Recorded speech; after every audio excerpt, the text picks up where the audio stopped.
ஹல்லேலூயா. கர்த்தருடைய பரிசுத்த நாமத்துக்கு ஸ்தோத்திரம். இன்றைக்கி மரங்கள் கிடையாது, வேற ஒரு முக்கியமான டாப்பிக்கு. ஸோ மரங்கள் இன்னும் ரெண்டு தான் இருக்குது. நான் அன்றைக்கே சொன்னது போல் முடிஞ்சால் நம்ம இங்கே செய்தியாக கொடுக்குறேன், இல்லைனா ரெக்கார்ட் பண்ணி அப்லோட் பண்ணுறோம்.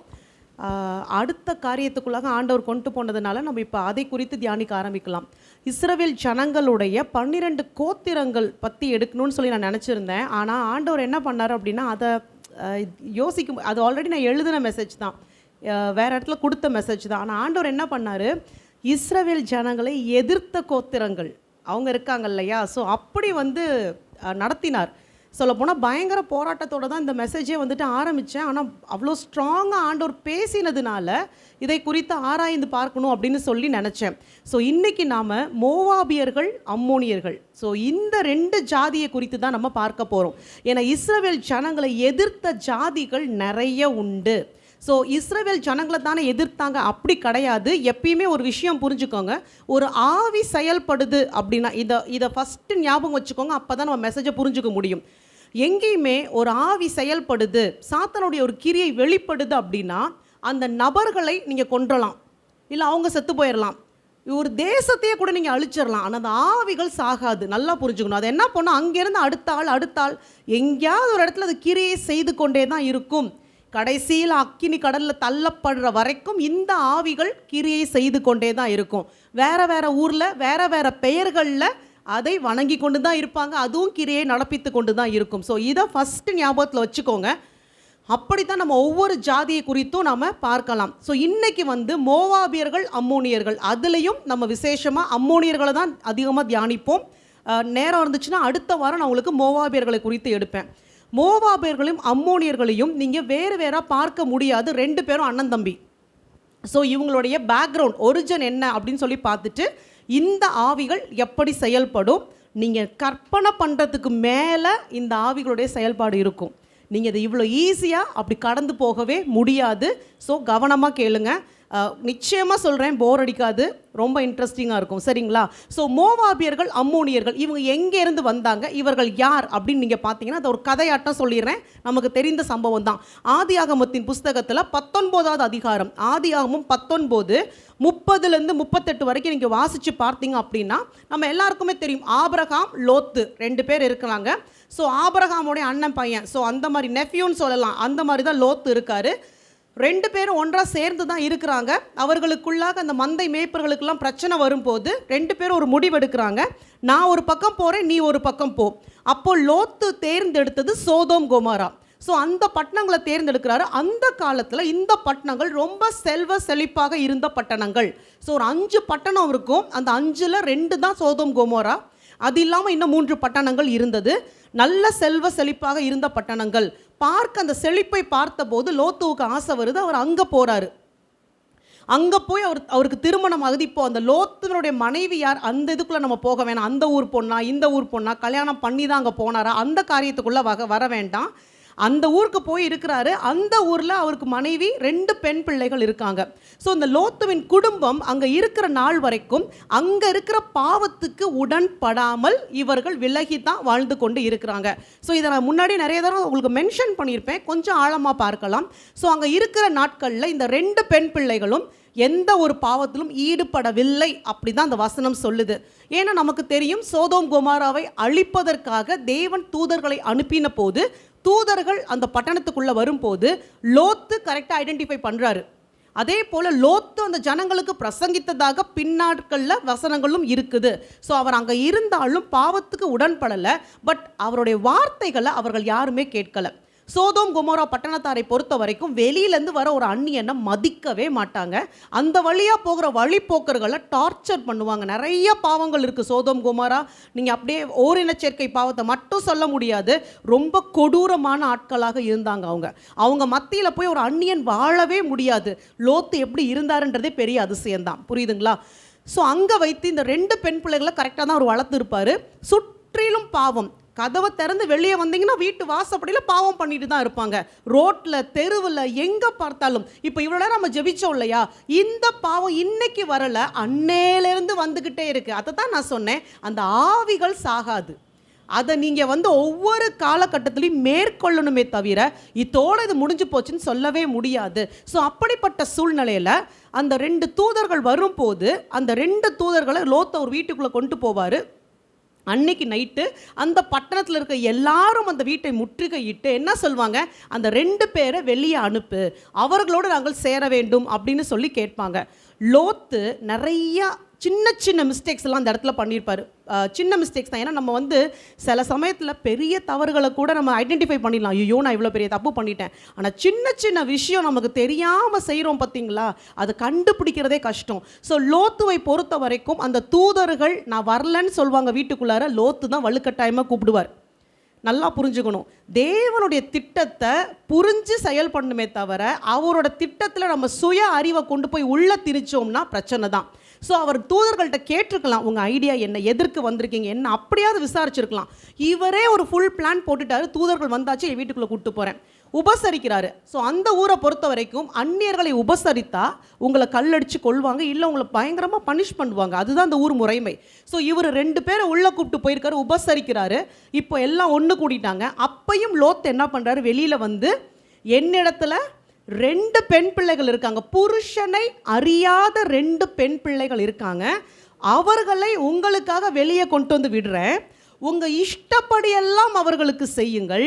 ஆனால் என் கூரையின் கீழ் வந்திருக்கிற இந்த 2 மனுஷரை மட்டும் ஒன்றும் செய்யாதீங்க. கர்த்தர் சொன்னாரா? 2 பொம்பளை பிள்ளைங்களை வெளியே கொண்டு போய் எதாவது சொன்னாரா? இதுதான் ஃபஸ்ட்டு பாயிண்ட்டு, நீங்கள் ஞாபகம் வச்சுக்கணும். இதை வைத்து தான் அந்த 2 ஆவிகள் செயல்படும். மோவாபியரும் அம்மோனியரும் செயல்படுறது இந்த ஆவிகளை கொண்டு தான். உங்கள் பிள்ளைங்க தான் அதோட டார்கெட்டாக இருக்கும். நல்லா புரிஞ்சுக்கோங்க, உங்கள் சந்ததி தான் இந்த 2 ஆவிகளுடைய டார்கெட். என்ன சந்ததி? உங்களுடைய பிள்ளைகள். பிள்ளைகளை குறிவைக்கிற ஆவி இந்த 2 ஆவியும் பிள்ளைகளை குறிவைக்கும். அது மட்டும் இல்லை, நிறையா இருக்குது. ஸோ இவர் பண்ண ஃபஸ்ட்டு தப்பு என்னன்னா, அந்த ஆவிகளுக்கு தன் பெண் பிள்ளைகளை ஒப்பு கொடுத்துட்டார், வார்த்தையினால் ஒப்பு கொடுத்துட்டார். ஸோ ரொம்ப ஜாக்கிரதையாக இருக்கணும். பிள்ளைங்கள உங்கள் இஷ்டத்துக்கு எதுக்குமே ஒப்பு கொடுக்காதீங்க. தேவ சித்தத்தை கேட்டுட்டு எதுனாலும் நீங்கள் செய்யுங்க. இல்லையா, ரொம்ப சிம்பிள், கர்த்தாவே உமது சித்தத்திற்கு ஒப்பு கொடுக்குறேன்னு விட்டுடுங்க. நீங்கள் எதையுமே அவங்க மேலே இம்போஸ் பண்ணாதீங்க. வாலண்டியராக இப்படி போயிடுவேன், அப்படி போயிடுவேன், இதுக்கு கொடுத்துட்றேன், அதுக்கு கொடுத்துறேன் சொல்லாதீங்க. அந்த ஒரு வார்த்தையையும் சாத்தான் பிடிச்சுக்கிட்டு அப்படியே செயல்பட ஆரம்பிப்பான். ஸோ அது வரைக்கும் அந்த பெண் பிள்ளைகள் நல்லா தான் இருந்தாங்க. என்னைக்கு லோத்து அந்த வார்த்தையை சொன்னாரோ சாத்தான் அந்த பிள்ளைகளை பிடித்து கொள்ள ஆரம்பிச்சாச்சு. அங்கே ஸ்டார்ட் ஆகிடுச்சு. நல்லா புரிஞ்சுக்கணும். ஸோ அதன் பிறகு நமக்கு தெரியும், அந்த தூதர்கள் வெளியே வருவாங்க, எல்லாருக்கும் குருட்டாட்டம் பிடிக்க பண்ணுவாங்க, எல்லாரும் இந்த வாசல் கதவை தேடி தேடி சலித்து போவாங்க. லோத்து அவன் மனைவி 2 பெண் பிள்ளைகளை வெளியே கொண்டு வந்து விடுவாங்க. அதன் பிறகு திரும்பி பார்க்காதீங்கன்னு சொல்லுவாங்க.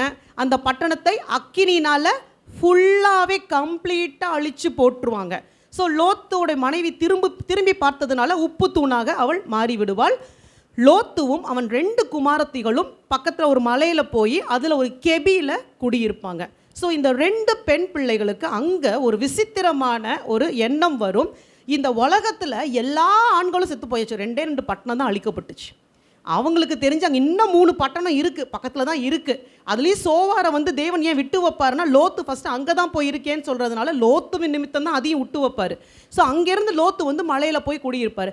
இப்போது நீங்கள் யோசித்து பார்க்கணும், திடீர்னு இந்த 2 பெண் பிள்ளைகளுக்கும் இந்த எண்ணம் எங்கேருந்து வந்துச்சு? அங்கே இருந்த வரைக்கும் இல்லைல்ல. இதுதான் அந்த பிசாசினுடைய வேலை. நீங்கள் வந்து ஈஸியாக நினைக்காதீங்க.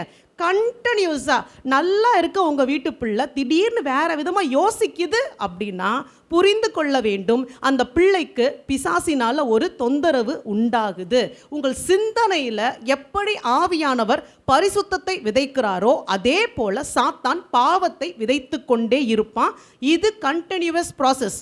ஒரு எஃப்எம் ரேடியோவை ஆன் பண்ணிங்கன்னா எப்படி நீங்கள் அது பாட்டுக்கு பாடிக்கிட்டே இருக்குமோ அதே போல் இங்கிட்டு ஒரு பக்கம் பரிசுத்த ஆவியானவர் செயல்பட்டு கொண்டே இருப்பார், இன்னொரு பக்கம் சாத்தானும் செயல்பட்டு கொண்டே தான் இருப்பான் நான் ஸ்டாப்பாக. நம்ம தான் ஜெபிக்க நிப்பாட்டுவோம், நம்ம தான் டயர்ட் ஆகுவோம், நம்ம தான் எல்லாமே ஸ்டாப் பண்ணுவோம். ஆனால் இந்த 2 ஃபோர்ஸுமே நல்லா புரிஞ்சுக்கோங்க, சாத்தான் மட்டும் இல்லை, ஆவியானவராக இருக்கட்டும் சாத்தானுக்கு 2 பேரும் தொடர்ச்சியாக ஒரு ஆத்துமாவை டார்கெட் பண்ணுவாங்க. இவர் வந்து ஆத்துமாவை கர்த்தருக்கு நேரம் இழுக்கணும்னு டார்கெட் பண்ணுவார், சாத்தான் அந்த ஆத்துமாவை எப்படியாவது பாதாளத்துக்கு நேரம் இழுக்கணும்னு போராடி கொண்டே தான் இருப்பான். ஸோ இந்த 2 பெண் பிள்ளைகளுக்கும் அது நீங்கள் அடுத்து பார்த்தீங்கன்னா தொடர்ச்சியாக பாருங்களேன், ஒரு பிளான் வரும், தோணும் நமக்கு எங்கே போவோம் ஹஸ்பண்டுக்கு, அடுத்த பிளான் வருது பாருங்க, நம்ம வந்து தகப்பனோடு சேர்ந்து சயனிக்கலாம். தப்புன்னு தெரியுது, அதனால என்ன பண்ணுறாங்க, மதுவை குடிக்க கொடுத்து அவனை மயக்கமடைய செய்து. எங்கேருந்து மது கிடச்சிது யோசிக்கணும். இதெல்லாம் அவங்க தனியாக வந்து கூடியிருக்காங்க, எங்கேருந்து மது கிடச்சிது, நமக்கு அதுக்கு பதில் இல்லை. ஸோ அவங்க அதை தயாரித்திருக்கலாம். ஐடியாவை கொடுத்தது யார்? இப்போ fully under the control of demonic spirits. அதுதான் அங்கே நடந்தது. ஸோ நீங்கள் கஷ்டப்பட்டு பிள்ளைகளை உருவாக்கி வளர்த்து ஆளாக்கி ஒரு சின்ன வார்த்தையில் அப்படி தூக்கி ஒப்பு கொடுத்துடாதீங்க. அதன் பிறகு அந்த பிள்ளைகளை குறை சொல்லி ஒரு பிரயோஜனம் இல்லை. சரி, இப்படியாக மூத்தவள் என்ன பண்ணுறா, இளையவளுக்கு ஆலோசனை கொடுக்குறா. முதல் நாள் நைட் என்ன பண்ணுறா, மூத்தவள் வந்து தன் தகப்பனோட சயனிக்கிறா. இரண்டாவது நாள் இளையவள் வந்து தன் தகப்பனோட சயனிக்கிறா. இந்த சம்பவம் நடந்ததை கூட லோத்து அறியவில்லை. ஸோ இவங்க சயனித்ததை அறியலை. ஆனால் பின்னாட்களில் அவங்க கர்ப்பவதி ஆனபோது அதை தெரிந்து கொண்ட போது லோத்துவின் மனம் எவ்வளவு வேதனைப்பட்டிருக்கும். ஸோ இது தகப்பனுடைய வேதனை. சரிங்களா? ஸோ இந்த முதல் குமாரத்தி, மூத்த குமாரத்திக்கும் தன் தகப்பனாகிய லோத்துவுக்கும் பிறந்தது தான் மோவாபியர்கள். ரெண்டாவது பெண்ணான அந்த ரெண்டாவது குமாரத்திக்கும் தகப்பனுக்கும் பிறந்தது பென்னமி அப்படின்னு சொல்லுவாங்க. அவர் அந்த சந்ததி தான் அம்மோன் புத்திரராக இருக்காங்க. ஸோ இவங்க பிறப்பே வந்து இப்படித்தான் ஒரு பிறப்பாக இருந்தது. நீங்கள் நல்லா பார்த்தீங்கன்னா, ஒரு பக்கம் ஆபிரகாமின் சந்ததி தெரிந்தெடுக்கப்பட்ட சந்ததியா, ஆசீர்வதிக்கப்பட்ட சந்ததியா, கர்த்தருடைய ஜனமாக வேறு பிரிக்கப்பட்டு அது அழகாக வழி நடத்தப்பட்டு கொண்டு போகும்போது அங்கிருந்து பிரிந்து வந்த இந்த சந்ததி சாத்தானுடைய பிடியில் சைமல்டேனியஸாக வளர்ந்து கொண்டே வர்றாங்க. புரியுதுங்களா? ஸோ இந்த பக்கத்து இப்போ மோவாபியரும் அம்மோனியரும் இந்த ரெண்டு பேர்ல இருந்து ஒரு சந்ததியே உருவாகுது. ஸோ மோவாபின் வழியாக வந்த எல்லாரையும் மோவாபியர்கள்னு சொல்லுவாங்க. பென்னமி அவருடைய வழித்தோன்றலில் வந்த எல்லாரையும் அம்மோன் புத்திரன்னு சொல்லுவாங்க. இவங்க யோர்தானுக்கு அப்புறத்தில், யோர்தானுக்கு இந்த பக்கத்து நீங்கள் வந்தீங்க அப்படின்னா அது இஸ்ரவேல் தேசம், கானான் தேசம். யோர்தானுக்கு அப்புறத்தில் இருக்கிறது மோவாபியரும் அம்மோனியரும் ஏதோமியர். இவங்க எல்லாமே அந்த அந்த அந்த ஏரியாக்குள்ளார தான் வருவாங்க. அவங்களுடைய எல்லைகள், தேசங்கள் எல்லாமே அந்த இடத்துல தான் இருந்துச்சு. ஸோ அண்ணன் தம்பிங்க தான், பக்கத்தில் தான் அவங்களுடைய தேச எல்லைகள் இருந்தது. ஒரு ராஜ்யமாகவே உருவாயிட்டாங்க. எப்போ உருவானாங்க அப்படின்னா, இந்த பக்கம் ஈசாக்கு, யாக்கோபு, அவங்களுக்கு 12 பிள்ளைங்கள். அதன் பிறகு நமக்கு தெரியும் யோசேப்பு எகிப்துக்கு போகிறாரு. இவங்கெல்லாம் எகிப்துக்கு போவாங்க. 400 வருஷம் அவர்கள் எகிப்திலே அடிமையாக இருந்த காலகட்டத்தில் இந்த பக்கம் கானானியர்கள் மாத்திரமல்ல, இவர்களை கானானியர்னு சொல்ல முடியாது, ஏன்னா இந்த பக்கம் இருக்கவங்க தான் கானானியர். இவர்கள் யோர்தானுக்கு அப்புறத்தில் மோவாபியர்கள் ஒரு தேசமாக உருவாகிறாங்க. அம்மோனியர்களும் ஒரு தேசமாக உருவாகி கொண்டு தான் இருக்காங்க. ஆனால் இவங்களுக்கு இஸ்ரவேல் ஜனம் ஒரு எதிரி மாதிரி. அது ஆசீர்வதிக்கப்பட்ட ஜனம் அப்படின்றதுனால இயல்பாகவே ஒரு எதிர்ப்பு வந்து இவங்க இருதயத்துக்குள்ளே இருந்து கொண்டு தான் இருந்தது. சரிங்களா? இப்போ இப்படி இருக்கிற காலகட்டத்தில் மோசேயின் மூலமாக தேவன் என்ன பண்ணுறாரு, இஸ்ரவேல் ஜனங்களை எகிப்திலிருந்து அடிமைத்தனத்திலிருந்து வெளியில் கொண்டு வராரு.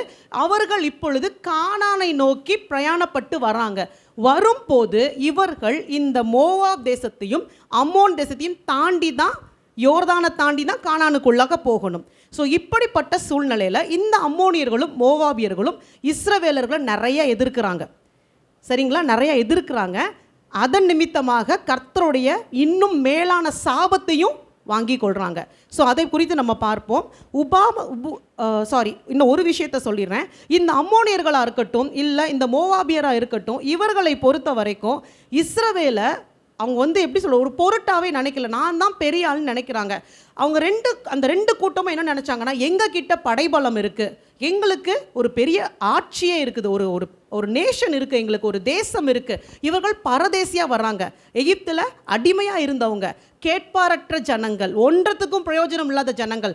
எனக்கு பாரு ராஜ்யம் இருக்குது, எல்லாம் ஸ்தாபித்து இருக்கிறேன்னு இந்த மோவாபியரும் அம்மோனியரும் நினைத்தாங்க. ஆனால் அவர்களுக்கு ஒன்று தெரியலை, உன்கிட்ட எல்லாமே இருந்தாலும் அன்னைக்கு இஸ்ரவேல் ஜனங்கள்கிட்ட நீ நினைக்கிற ஒன்றுமே இல்லைனாலும் தேவன் அவர்களோடு இருந்தார். அந்த தேவன் உன்கிட்ட இல்லை. அதைத்தான் தேவன் நிரூபிக்க அந்த இடத்துல அவர் நின்று செய்து காமிச்சார். இன்னைக்கு இவர்கள்ட்ட நம்ம கற்றுக்கொள்ள வேண்டிய முதல் பாடம், உலகத்தில் இருக்க எல்லாமே உங்ககிட்ட இருக்கட்டுமே, படைபலம், பணபலம், பேர், புகழ் எல்லாமே இருக்கட்டும், கர்த்தர் இல்லைன்னா ஒன்றுமில்லை. உங்ககிட்ட ஒன்றுமே இல்லை, ஆனால் கர்த்தர் உங்களோடு இருக்கிறார் அப்படின்னா உங்களுக்கு எல்லாமே இருக்குன்னு சொல்லி அர்த்தம். ஹல்லேலூயா. அதைத்தான் இந்த செய்தி நமக்கு சொல்ல போகுது. ஸோ இவர்கள் என்ன பண்ணுறாங்கன்னா, இந்த அம்மோன் புத்திரரும் இந்த மோவாபியர்களும் இந்த இஸ்ரவேல் ஜனத்தை பார்த்து பயந்தாங்கன்னு சொல்கிறத விட அவங்களை ஒழிச்சு கட்டணும் அப்படின்றதெல்லாம் அவங்க தீவிரமாக இருந்தார்கள். ஸோ அவங்க வரும்போது இவர்கள் அவங்களுக்கு எதிர்கொண்டு போய் அப்பம் கொடுக்கல, தண்ணீர் கொடுக்கல, உபசரிக்கலை. இது எங்கேருந்து வந்துச்சு? சோதோம் கொமோராலேருந்து வந்து. அவங்க அந்நியர்களை உபசரிக்க மாட்டாங்க. பட் அன்னைக்கு இருந்த காலகட்டத்தில் அப்படிப்பட்ட அந்த ஹாஸ்பிட்டாலிட்டி நீங்கள் காமிக்கலன்றது மரணத்துக்கு ஏதுவான தண்டனைக்குரிய காரியமாக. ஒரு வழிபோக்கன் வரான் அப்படின்னா நீங்கள் அவனுக்கு உபசரிக்கணும். விடாய்த்து போய் வரும்போது நீங்கள் அப்பம் கொடுக்கணும், தண்ணீர் கொடுக்கணும். ஏசு கிறிஸ்து பின்னாட்களில் சொன்னார்ல, நான் பசியாக இருந்தேன், எனக்கு அப்பம் கொடுத்துருக்கோம். அது அவ்வளவு முக்கியமான விஷயமா. நீங்கள் அதை சரியாக செய்யாமல் தவித்து போயிருக்கிற பசியோடு இருக்க ஒருத்தனை நீங்கள் டார்கெட் பண்ணி கொடுமைப்படுத்துனீங்கன்னா கர்த்தருடைய பார்வையில் இட்ஸ் டெத் சென்டென்ஸ். ஸோ அப்படி தான் அது பார்க்கப்பட்டுச்சு. தெரிந்தும் இவங்க என்ன பண்ணுறாங்க, இஸ்ரவேல் ஜனங்களை ஆதரிக்கலை, மாறாக எதிர்த்து நின்றார்கள். பீலேயாம் கதைலாம் நமக்கு தெரியும் எப்படி அவங்க எதிர்த்து போனாங்க அப்படின்னு. அது நம்ம மோவாபியர்களுடைய இதில் பார்க்கலாம். ஸோ இதன் நிமித்தமாக தேவன் என்ன பண்ணுறாரு, மோவாபியரையும் அம்மோனியரையும் அருவருத்து வெறுக்கிறார். வசனத்தை வாசிக்கிறேன். உபாகமும் 23:3. உபாகமும் 23:3. அம்மோனியரும் மோவாபியனும் கர்த்தருடைய சபைக்கு உட்படலாகாது, 10ஆம் தலைமுறையிலும் என்றைக்கும் அவர்கள் உட்படலாகாது. ஸோ என்ன சொல்லிட்டாரு, என்னைக்குமே வரக்கூடாது. 10வது தலைமுறையாக இருந்தாலும் கர்த்தருடைய சமூகத்துக்கு இவங்க வரக்கூடாது. ஏன்? அடுத்த வசனம் பாருங்க, 23:4. நீங்கள் எகிப்திலிருந்து புறப்பட்டு வருகிற வழியிலே அவர்கள் அப்பத்தோடும் தண்ணீரோடும் உங்களுக்கு எதிர்கொண்டு வராதது நிமித்தமும். ஸோ ஃபர்ஸ்ட் பாயிண்ட் என்ன, நீங்கள் எகிப்திலிருந்து விடாய்த்து போய் வரீங்க. அப்போ அவங்க உங்களுக்கு கொடுக்க வேண்டிய நேரத்தில் அந்த ஆப்பர்ச்சுனிட்டி அவங்க மிஸ் பண்ணி உங்களுக்கு கொடுக்காமல் போனதுனால ஃபர்ஸ்ட். அடுத்து, உன்னை சபிக்கும்படியாய் மெசபத்தோமியாவின் ஊரானாகிய பேத்தேரில் இருந்த பேயரின் குமாரனாய பீலேயாமுக்கு கூலி பேசி அவனை அழைப்பித்தது நிமித்தமும் இப்படி செய்ய வேண்டும். ஸோ 2 பாயிண்ட் வைக்கிறார். ஒன்று, அப்பமும் தண்ணீரும் கொடுத்து உன்னை ஆதரிக்கல. 2வது, பீலேயாமை கொண்டு உன்னை சபிக்கும்படிக்கு அவன் திட்டம் போட்டான் இல்லையா. இந்த 2 பாவத்தின் நிமித்தமாக இந்த 2 சந்ததியும் என்னைக்குமே ஃபார் எவர் அண்ட் எவர் கர்த்தருடைய சமூகத்துக்கு வரக்கூடாது. இது யார் சொன்னது? தேவன் சொன்னது. கர்த்தர் சொன்னால் அதில் அர்த்தம் இருக்குமா இல்லையா? இதை தாண்டி நம்ம இரக்கம் பாராட்டலாமா? இதை தாண்டி நம்ம ஏதாவது செய்யலாமா? அங்கே தான் ஜாக்கிரதையாக இருக்கணும். கர்த்தர் ஒரு விஷயத்தை வேண்டான்னு சொல்லிட்டா உங்கள் வாழ்க்கையில் விட்டுடுங்க, அதில் அர்த்தம் இருக்கும். ஸோ இந்த 2 மெயின் பாயிண்ட்டை கர்த்தர் வைக்கிறாரு. இது இல்லாமல் இதோட மட்டும் முடிச்சிட முடியாது. அதுக்கு அடுத்த இருக்க வசனம் பாருங்க, 5-8 வரைக்கும். உன் தேவனாகிய கர்த்தர் பிலேயாமுக்கு செவி கொடுக்க சித்தம் இல்லாமல் உன் தேவனாகிய கர்த்தர் உன்மேல் அன்பு கூர்ந்தபடியினால் உன் தேவனாகிய கர்த்தர் அந்த சாபத்தை உனக்கு ஆசீர்வாதமாக மாற பண்ணினார். ஆமென். நீ உன் ஆயுள் நாட்கள் உள்ளளவும் ஒரு காலம் அவர்கள் சமாதானத்தையும் நன்மையும் தேடாதே. ஏதோமியனை அருவருக்காயாக அவன் உன் சகோதரன், எகிப்தினை அருவருக்காயாக அவன் தேசத்திலே பரதேசியாக இருந்தாய். 3ஆம் தலைமுறையில் அவர்களுக்கு பிறந்த பிள்ளைகள் கர்த்தருடைய சபைக்கு உட்படலாம். எவ்வளோ தெளிவாக சொல்கிறாரு. அம்மோனியரையும் மோவாபியரையும் குறித்து சொல்லும் போது, நீ உன் ஆயுள் நாட்கள் உள்ளளவும் ஒரு காலம் அவர்கள் சமாதானத்தையும் நன்மையையும் தேடாதே, தெளிவாக சொல்லிட்டார். ஆனால் இங்கே ஒரு இது கொடுக்குறாரு, ஏதோமியனை அருவருக்காயாக, ஏசாவின் சந்ததி அவங்க, ஏதோமியனை அருவருக்காயாக அவன் உன் சகோதரன், அது ஆபிரகாமின் சந்ததி. சரிங்களா? புரியுதா? டிஃப்ரென்ஸ் புரியுதா உங்களுக்கு? ஸோ அவன் அருவருக்காத, என்னன்னாலும் அவன் சகோதரன். 3ஆம் தலைமுறைக்கு அப்புறம் அவன் வரலாம், அவன் மனம் திரும்பினால் 3ஆம் தலைமுறைக்கு அப்புறம் சேர்த்து கொள்ளப்படலாம். எகிப்தியனை கூட அருவருக்காத, ஏன்னா கொஞ்ச நாள் அந்த ஊரில் பரதேசியாக இருந்திருக்க, என்னானாலும் அங்கே நீ இருந்திருக்கிற, உன்னை ஆதரிச்சிருக்காங்க. இதுதான் நம்ம கர்த்தர் நியாயமாக தான் எல்லாமே செய்வார். அப்படியெல்லாம் அவர் ஒதுக்க மாட்டார். ஸோ அவன் மனம் திரும்பி வந்தால் கூட ஏற்றுக்குவேன். அப்படி இருக்கிற பட்சத்தில் இந்த 2 ஜாதியை வேண்டான்னு சொல்கிறாருன்னா இதை தாண்டி இன்னும் நிறையா காரியங்கள் இருக்குது. புரியுதுங்களா? ஸோ இந்த 2 ரீசன் தாண்டி இன்னும் நிறையா காரியங்கள் இருக்குது. இது பிரதானமாக சொல்லப்பட்டது. இதை தாண்டி அவர்கள் என்ன பண்ணாங்க? ஸோ இன்றைக்கி நம்ம அம்மோன் புத்திரரை குறித்து பார்க்கலாம். 2 பேரையும் சேர்த்து எடுத்தால் நிச்சயம் டைம் இருக்காது. ஸோ ஃபஸ்ட்டு அம்மோனியர்களை குறித்து பார்க்கலாம். இந்த 2 குரூப், மோவாபியர்கள் அண்ட் அம்மோனியர்கள் 2 பேருமே வழிபாட்டு முறைகள் இருக்கிறதுலேயே அருவருக்கத்தக்க வழிபாட்டு முறைகள்.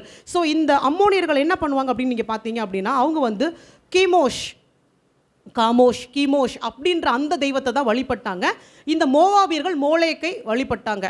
இந்த 2 கடவுள்களையும் கானானியர்களும் வழிபட்டாலும் கூட இவங்க பிரதானமாக வழிபட்ட தெய்வங்கள் இந்த 2 தான். ஸோ மோளேக்கை வந்துட்டு மோவாபியர்கள் வழிபட்டாங்க, கீமோஷ் அப்படின்ற தெய்வத்தை வந்துட்டு அம்மோனியர்கள் வழிபட்டாங்க. ஸோ இந்த கீமோஷ் அப்படின்ற தெய்வம் எப்படி இருக்கும் அப்படின்னா, நல்ல உயரமான ஒரு வெண்கல சிலை. மோளைக்கும் கிட்டத்தட்ட அப்படி தாங்க இருக்கும், இன்னும் பெரிய டிஃப்ரென்ஸ் இருக்காது. பட் இந்த சிலை வந்து காமனாக அவங்க என்ன பண்ணுவாங்க, பிள்ளைகளை பலி கொடுப்பதற்காக உண்டு பண்ணினது. உயரமான வெண்கல சிலை, அதோடைய 2 கைகள் நீட்டப்பட்ட மாதிரி இருக்கும். இல்லை அப்படின்னா சில வேர்ஷனில் எப்படி இருக்கும்னா, அந்த வயிற்று பகுதியில் ஒரு பெரிய அடுப்பு மாதிரி இருக்கும். இதை நல்லா சூடாக்கிட்டு பிள்ளைகளை ஃபஸ்ட்டு வந்து அவங்களுடைய தானியத்தெல்லாம் அவங்க வந்து பலியாக செலுத்துவாங்க. பலி செலுத்தி முடித்த பிறகு அதனுடைய பசி அடங்கலை அப்படின்னு சொல்லிட்டு பிள்ளைகளை அதில் கொண்டு போய் பலியாக ஒப்பு கொடுப்பாங்க. நான் ஈஸ்டர் அப்போவே உங்களுக்கு அந்த மெசேஜில் சொன்னேன் உங்களுக்கு இந்த காரியத்தை குறித்து. ஸோ பிறந்த குழந்தையிலேருந்து 4 வயது வரைக்கும் இருக்கிற குழந்தைகளை அவங்க என்ன பண்ணுவாங்களாம், அப்படியே உள்ளே கொண்டு போய் அந்த நெருப்பில் தூக்கி போடுவாங்க. இல்லைன்னா அந்த வெண்கல கை அந்த தகன்னு இருக்கிறதுல ரோஸ்ட் ஆகிற அளவுக்கு அந்த பிள்ளைகளை அவங்க வந்து அதில் போய் போட்டுருவாங்க. அந்த சத்தம் வெளியில் கேட்க கூடாமல் இருக்கணும்னு சொல்லி மேளம் அடித்து ஆர்ப்பரித்து அவங்க அந்த மாதிரி தான் அந்த தெய்வத்தை வணங்குனாங்க. இந்த பிள்ளைகளை பலி கொடுக்குற காரியம் கர்த்தருக்கு ஏற்றுக்கொள்ள முடியாத ஒரு காரியம், நல்லா புரிஞ்சுக்கணும், சரிங்களா? ஸோ நான் வாசிக்கிறேன், எந்த எக்ஸ்ட்ரீமுக்கு போய் பண்ணாங்கன்றதை வாசிக்கிறேன் பாருங்க. ஆமோஸ் தீர்க்க தரிசன புஸ்தகம் 1:13. ஆமோஸ் 1:13. கர்த்தர் சொல்லுகிறது என்னவென்றால், அம்மோன் புத்திரரின் 3 பாதகங்களின் நிமித்தமும் 4 பாதகங்களின் நிமித்தமும் நான் அவர்கள் ஆக்கினையை திருப்ப மாட்டேன். அவர்கள் தங்கள் எல்லைகளை விஸ்தாரமாக்கும்படிக்கு கீலேயாத் தேசத்தின் கர்ப்ப ஸ்திரீகளை கீறி போட்டார்களே. என்ன பண்ணுறான், எல்லைகளை விஸ்தாரமாக்கணுன்றதுக்காக, கீலேயாத்தை பிடித்து கொள்ளணுன்றதுக்காக அதன் மேலே யுத்தம் செய்ய போகும்போது அங்கிருந்த பிரெக்னென்ட் விமன் கர்ப்ப ஸ்திரீகளை வைத்த கிழிச்சு அந்த பிள்ளைகளை எடுத்து பலி கொடுத்துருக்காங்க. அந்த பிள்ளைகள் எடுத்து பலி கொடுத்துருக்காங்க. ரீசன் என்ன, எனக்கு வந்து எல்லைகள் விரிவடையணும், நான் ஒரு யுத்தத்தில் ஜெயிக்கணும். மெயினாக அவங்க எப்போ இந்த மாதிரி செய்வாங்க அப்படின்னா, அவங்களுக்கு ஒரு நெருக்கடி வருது, இல்லை அவங்களோட சத்துருக்கள் அவங்கள மேற்கொள்ள வராங்க, யுத்தத்தில் ஜெயிக்கணும் அப்படின்னு போது பிள்ளைகளை பலி கொடுப்பாங்க. ஏன், அந்த ராஜாவே என்ன பண்ணுவானா, தன்னுடைய அடுத்த வாரிசு, அவனுடைய த்ரோனுக்கு அடுத்து யார் அந்த சிங்காசனத்துக்கு இருப்பானோ அந்த பிள்ளையை பலி கொடுத்தாவது சத்துருக்களை அவர்கள் முறியடிக்கணும்னு சொல்லி நினச்சாங்க. எவ்வளோ வேதனை, பெத்த பிள்ளையை கொடுக்கறதே தாங்க முடியல, வைத்த கிழிச்சு அந்த பிள்ளையை எடுத்து நீ பலி கொடுக்கணுமா? ஏன் செய்தார்கள்? நல்லா யோசிச்சு பாருங்க. ஏன் பிள்ளைகள், ஏன் பர்டிகுலராக பிள்ளைகளை கொடுக்கணும்? ஏன் வேற யாரையாவது கொடுக்கலாம்ல? என்ன ரீசன் தெரியுமா? மூன்று காரியங்கள் சொல்கிறேன். பிள்ளைகளை பொறுத்த வரைக்கும் அது குற்றம் இல்லாதது, பாவம் இல்லாத பிள்ளைகள், எல்லாளவும் பாவமே இருக்காது பிள்ளைகள்கிட்ட. 2வது காரணம், பிள்ளைகளால் தங்களை தற்காத்து கொள்ள முடியாது. கரெக்டா? ஓட முடியாது, ஒன்றும் பண்ண முடியாது, இப்படி தூக்கி நீங்கள் பாட்டுக்கு போடலாம், அதுக்கு என்ன நடக்குதுன்னு கூட தெரியாது, தங்களை தற்காத்து கொள்ள முடியாது. அதே போல் அடுத்த தலைமுறை இருக்கக்கூடாது, அதுதான் அவன் எண்ணம். இன்னைக்கு இந்த தேசத்தில் இது நடக்குதா இல்லையா? அந்த அந்த அந்த ஜென்ரேஷன் போயிருச்சு. மோவாபியர்களும் இப்போ எல்லாம் அம்மோனியர்களும் இல்லை, எல்லாமே அப்படியே கலந்து கரைந்து போயிட்டாங்க. அவங்களை ஐடென்டிஃபை பண்ணி நீங்கள் சொல்ல முடியாது, அப்படி ஒரு தேசமே இன்னைக்கு கிடையாது. அதை நான் பின்னாடி சொல்கிறேன் உங்களுக்கு. ஆனால் அந்த ஆவிகள் இன்னைக்கும் செயல்படுதா இல்லையா? எங்கெல்லாம் பிள்ளைகள் கொலை செய்யப்படுறாங்களோ, கொடூரமாக கொலை செய்யப்படுறாங்களோ, இதே ஆவி தான் செயல்படுது, வேற வேற பெயர்களில் செயல்பட்டு கொண்டு இருக்கு. ஸோ நம்ம வந்து யதார்த்தமாக பார்க்குறோம், இன்னைக்கு தான் நடக்குது, அன்னையிலேருந்து நடக்குது, திரும்ப திரும்ப நடக்குது. ஏன், அதான் நான் யோசிச்சது, எழுதும்போது யோசித்தேன், போய் ஒரு ராட்சதனை பிடித்து கோலியாத் மாதிரி ஒரு ஆளை பிடிச்சி தூக்கி போடேன் பார்ப்போம் நெருப்பில், முடியாது, அவன் ஒன்னே அடிச்சுட்டு போட்டு போயிடுவான். உங்களால் டார்கெட் பண்ணக்கூடியது பிள்ளைய மட்டும்தான். ஏன்னா அதால் தன்னை காப்பாற்றிக்க முடியாது, அது ஓடி ஒளிந்து கொண்டு இருக்கும். இன்னைக்கு நம்ம தேசத்தில் இந்த நரபலிகள் நடக்குதா இல்லையா? உண்மையை ஒற்றுக்கொள்ள வேண்டும். நீங்கள் யோசிச்சு பாருங்கள், ஏன் பிள்ளைகள் கொடூரமாக கொலை செய்யப்படுறாங்க? ஈஸியாலாம் கொண்டுட்டு போக மாட்டாங்க, பயங்கரமாக கொடூரமாக டார்ச்சர் பண்ணி கொள்வாங்க. இது ஆவிகளுடைய செயல்பாடு. அதான் தேவன் அருவருக்கிறார். என்றைக்குமே ஒத்து போகாத, என்றைக்குமே அது கிட்ட போகாத, அது வேண்டாம். அப்போ நமக்கே இவ்வளோ அருவருப்பாக இருந்தால் கர்த்தருடைய பார்வையில் அது எவ்வளவு வேதனை தரக்கூடிய காரியமாக இருக்கும், யோசித்து பார்க்கணும். அதே போல தாங்க அபார்ஷன்ஸ். நான் மறுபடியும் சொல்வேன், வயிற்றுக்குள்ள அந்த பிள்ளை ஓடி ஒளிஞ்சுக்குமா, தன்னை கொல்ல வராங்கன்னு தெரிஞ்சு. இதை நாங்கள் வீடியோவை எங்களுக்கு காலேஜ் படிக்கிறப்ப காமிச்சிருக்காங்க. அபார்ட் பண்ணும்போது அந்த டிவைஸ் அவங்க உள்ளே எடுக்கும்போது அது அங்கேயும் இங்கேயும் அல்லாடி ஓடி ஒளிமா. அது ஒரு உயிர், அது ஒரு உயிர். தூண்டி விடுறது யார் சும்மா நீங்கள் இங்கே இன்றைக்கி இருக்க வாலிப பிள்ளைங்களை மட்டும் நம்ம சொல்ல முடியாது, இதை அபார்ட் பண்ணுற பெண்களை மாத்திரம் நீங்கள் சொல்லாதீங்க. பின்னாடி மறைமுகமாக செயல்படுகிற இந்த ஆவிகளை நம்ம கட்டாவிட்டால் இன்னும் தேசத்தில் இப்படிப்பட்ட காரியங்கள் தான் இருந்து கொண்டே இருக்கும். ஸோ இந்த அம்மோனிய ஆவிகள் எங்கோ இருந்த ஆவிகள் இல்லை, இன்றைக்கும் ஆக்டிவாக செயல்பட்டு கொண்டிருக்கிற ஆவிகள் தான். புரியுதுங்களா? ஸோ இந்த ஆவி சோதோம் கொமோரால இருந்து இன்னும் உலகமெங்கும் பரவி கொண்டு தான் இருந்ததே தவிர அது முற்றிலுமாக அழிக்கப்படவில்லை. சரி, இந்த ஆவி எப்படி செயல்படும்? இப்போ இந்த ஆவி என்ன பண்ணுன்னு பார்த்துட்டோம், கரெக்டுங்களா? இந்த ஆவி என்ன செய்யும்னு பார்த்துட்டோம். எப்படி உங்களுக்குள்ளாக ரகசியமாக அது செயல்படும்? இது வெளிப்படையாக செயல்படாது. இது செயல்பட்டு இருக்குன்றதே ஐடென்டிஃபை பண்ண முடியாத அளவுக்கு இந்த ஆவிகள் என்னெல்லாம் செய்யும்னு ஒரு 2-3 பேருடைய வாழ்க்கையில் உதாரணத்தை வைத்து நான் உங்களுக்கு சொல்கிறேன். முதலாவதாக நியாயாதிபதிகளின் புஸ்தகம் 4வது அதிகாரம். யெப்தாவுடைய கதை எல்லாருக்கும் ஞாபகம் இருக்கா? நியாயாதிபதிகளில் யெப்தான்னு ஒரு மனுஷன் இருப்பான், அவனுடைய கதையை பற்றி நம்ம பார்ப்போம். நியாயாதிபதிகள் 4:13. சிசேரா இல்லை, நியாயாதிபதிகள் 4:13. சில நாளைக்கு பின்பு அம்மோன் புத்திரர் இஸ்ரவேலின் மேல் யுத்தம் பண்ணினார்கள். இல்லையா? சிசேரா தான் வருதா? சரி, அப்போ அது 6:13 எனக்கு தெரியல, நான் சொல்கிறேன். இப்போ யெப்தாவுடைய கதையில் நீங்கள் பார்த்தீங்கன்னா, சில நாளைக்கு பின்பு அம்மோன் புத்திரர் இஸ்ரவேலின் மேல் யுத்தம் பண்ணினார்கள். என்ன நடக்கும் அப்படின்னா, இந்த யெப்தா யாருன்னு நீங்கள் பார்த்தீங்க அப்படின்னா, அவன் வந்து ஒரு பரஸ்திரியின் குமாரனாக இருப்பான். அவனுடைய தகப்பன் இஸ்ரவேலன் தான். ஆனால் இந்த பையன் வந்துட்டு ஒரு பரஸ்திரிக்கு பிறந்த பிள்ளை. மறுமனையாட்டி ஸ்தானத்தை கூட நீங்கள் வைத்து பார்க்க முடியாது. புரியுதுங்களா? திருமணம் செய்யலை, மறுமனையாட்டி ஸ்தானமும் கிடையாது. யாரோ ஒரு விபச்சார ஸ்திரீ அவங்களோட சேர்ந்து இந்த பிள்ளை பிறந்ததுனால யெப்தாவுடைய சகோதரர்கள், அதாவது யெப்தாவுடைய தகப்பனுக்கு இருந்த மற்ற பிள்ளைகள் இருப்பாங்க இல்லையா, அவங்க எல்லாரும் சேர்ந்து இவனை ஒதுக்கிட்டாங்க. 11:4. சில நாளைக்கு பின்பு அம்மோன் புத்திரர் இஸ்ரவேலின் மேல் யுத்தம் பண்ணினார்கள். போதும். ஸோ என்ன நடக்கும் அப்படின்னா, இதுதான் அவன் வந்து என்ன பண்ணுவான், யெப்தானா ஒரு நல்ல பராக்கிரமசாலியான மனுஷன். ஸோ எல்லாரும் அவனை ஒதுக்கினது நிமித்தமாக அவன் என்ன பண்ணிடுவான், தனியாக போய் வாழ்ந்துக்கிட்டு இருப்பான். அந்த டைமில் இஸ்ரவேல் மேலே அம்மோன் புத்திரர் படையெடுத்து வருவாங்க. நல்லா கவனிக்கணும், அம்மோன் புத்திரர் படையெடுத்து வருவாங்க. அப்போ இந்த மூப்பர்கள்லாம் என்ன பண்ணுவாங்க, நம்மளாலலாம் போய் அவங்கள ஒன்றும் செய்ய முடியாது, அவங்க அவ்வளோ டெரரான ஆளுங்க. புரிந்து கொள்ள வேண்டும். இதில் பைபிளை பொறுத்த வரைக்கும் வெளியரங்கமாக நிறையா சொல்லலைனாலும் நீங்கள் கொஞ்சம் கற்பனை பண்ணி அந்த சுச்சுவேஷன் எப்படி இருந்திருக்கும்னு யோசித்து பார்த்தா தான் உங்களுக்கு அதோடைய அர்த்தம் புரியும். ஸோ இந்த மொத்த இஸ்ரவேலும் பயப்படத்தக்கதான அம்மோன் புத்திரர்கள் வரும்போது அவங்க யார்கிட்ட போய் கேட்பாங்கன்னா, யெப்தா கிட்ட போய் கேட்பாங்க, நீ எனக்காக வந்து இஸ்ரவேலுக்காக யுத்தம் பண்ணணும். அப்போ யெப்தா நிறையா வரும், நமக்கு அது தேவையில்லை. அவர் ஆர்கியூ பண்ணுவார், நீங்கள் என்னை ஒதுக்குனீங்க, இப்போ வந்து கூப்பிடுறீங்க, அப்படி நான் வந்தால் நீங்கள் எனக்கு என்ன தருவீங்க, எல்லா சம்பாஷணைகளும் நடக்குமே தவிர இந்த கர்த்தர்கிட்ட விசாரிச்சாங்களா அப்படின்னு பார்த்தீங்கன்னா அது கொஸ்டின் மார்க் தான். ஆழமாக யாராவது போய் நான் என்ன செய்யணும் ஆண்டவரே, நான் எப்படி போகணும், எப்படி செயல்படணும் அப்படி கேட்டு எதுவுமே அங்கே செய்த மாதிரி தெரியாது.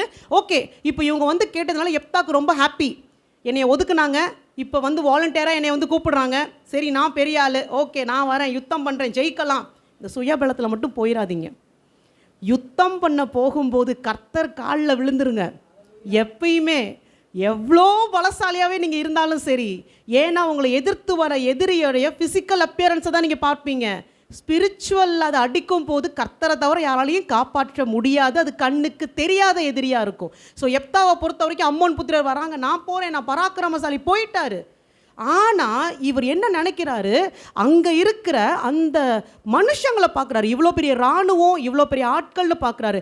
அவர்களுக்குள்ளாக இருந்து செயல்பட்ட ஆவி யெப்தாவுடைய கண்ணுக்கு தெரியலை. ஸோ என்ன நடந்துச்சு அப்படின்னு நீங்கள் பார்த்தீங்க அப்படின்னா, ஸோ ஒரு தேசத்தை எதிர்த்து நீங்கள் யுத்தம் செய்ய போகும்போது அங்கே செயல்படுற ஆவிகளை கட்டி ஆவிக்குரிய மனதில் ஜெயிச்சுட்டு தான் ஃபிசிக்கலாக யுத்தத்துக்கு போகணும். யெப்தாவுக்கு மட்டும் இல்லை, எல்லாருக்குமே இதுதான். நீங்கள் இயேசு கிறிஸ்துவனுடைய காரியத்தில் பார்த்தீங்க அப்படின்னா, அந்த லேகியோன் பிசாசு அவர் விரட்டுவார். படகுல போகும்போதே பிரச்சனை வந்துடும், அங்கேயே அவர் கட்டி ஜெபிச்சுட்டு தான் மேற்கொண்டுட்டு தான் அங்கே போய் இறங்கி அந்த ஆவியை அவர் விரட்டுவார். எப்பயுமே முன்னக்கூட்டியே அந்த பிரச்சனை வரும். ஆவிக்குரிய மண்டலத்தை நீங்கள் ஜெயிச்சிட்டிங்கன்னா ஃபிசிக்கல் வேர்ல்டில் ஈஸியாக நீங்கள் அதை மேற்கொள்ள முடியும். தானியேல் எடுத்துக்கிட்டிங்கன்னா முதல் நாளே ஜெபம் வந்துருச்சு, ஆனால் ஆவிக்குரிய மண்டலத்தில் ஒரு யுத்தம் நடந்து கொண்டு தான் இருக்கும். ஸோ நீங்கள் அதை கரெக்டாக புரிந்து கொள்ள வேண்டும். ஸோ யெப்தாவுடைய விஷயத்தில் ஆவிக்குரிய ரீதியாக அம்மோனிய ஆவி எப்தாவிடத்தில் செயல்பட ஆரம்பிச்சுது. அதனால தான் பாருங்கள், நியாயாதிபதிகள் 11:30 11:30 அப்பொழுது எப்தா கர்த்தருக்கு ஒரு பொருத்தனையை பண்ணி, தேவரீர் அம்மோன் புத்திரரை என் கையில் ஒப்பு கொடுத்தால் நான் அம்மோன் புத்திரிடத்திலிருந்து சமாதானத்தோடு திரும்பி வரும்போது என் வீட்டு வாசற்படியிலிருந்து எனக்கு எதிர்கொண்டு வருவது எதுவோ அது கர்த்தருக்கு உரியதாகும், அதை சர்வாங்க தகன பலியாக செலுத்துவேன் என்றான். போதும், ஒன்று நான் சொல்கிறேன். நான் இதை ஆண்டவர் கேட்டாரா? எங்கேயாவது சொன்னாரா? செய்ய வச்சது யாரு? திடீர்னு எப்தாவுக்குள்ளாக இப்படி ஒரு காரியத்தை கொண்டு வந்து வைத்தது யார்? அதுதாங்க அம்மோனிய ஆவி. நீங்கள் என்ன பேசுகிறீங்கன்னு தெரியாது, நீங்கள் எப்படி செயல்படுறீங்க தெரியாது. கண்ட்ரோல் பண்ணும், அவ்வளோ கண்ட்ரோல் பண்ணும். அதான் திரும்ப திரும்ப சொல்கிறேன், எல்லா விஷயத்துலையும். எங்கள் அத்தை ஒருத்தவங்க இருக்காங்க, நீங்கள் அவங்கள்ட்ட எப்பயுமே ஃபோன் பண்ணி, அத்தை நல்லா இருக்கீங்களா, ஃபஸ்ட்டு கர்த்தருடைய கிருபையினால் அந்த வார்த்தையை சொல்லுவாங்க. அது எப்பயுமே கர்த்தருடைய கிருபையினால், அவர் ஆசீர்வாதத்தினால நான் இம்மட்டும் நல்லா இருக்கேன்.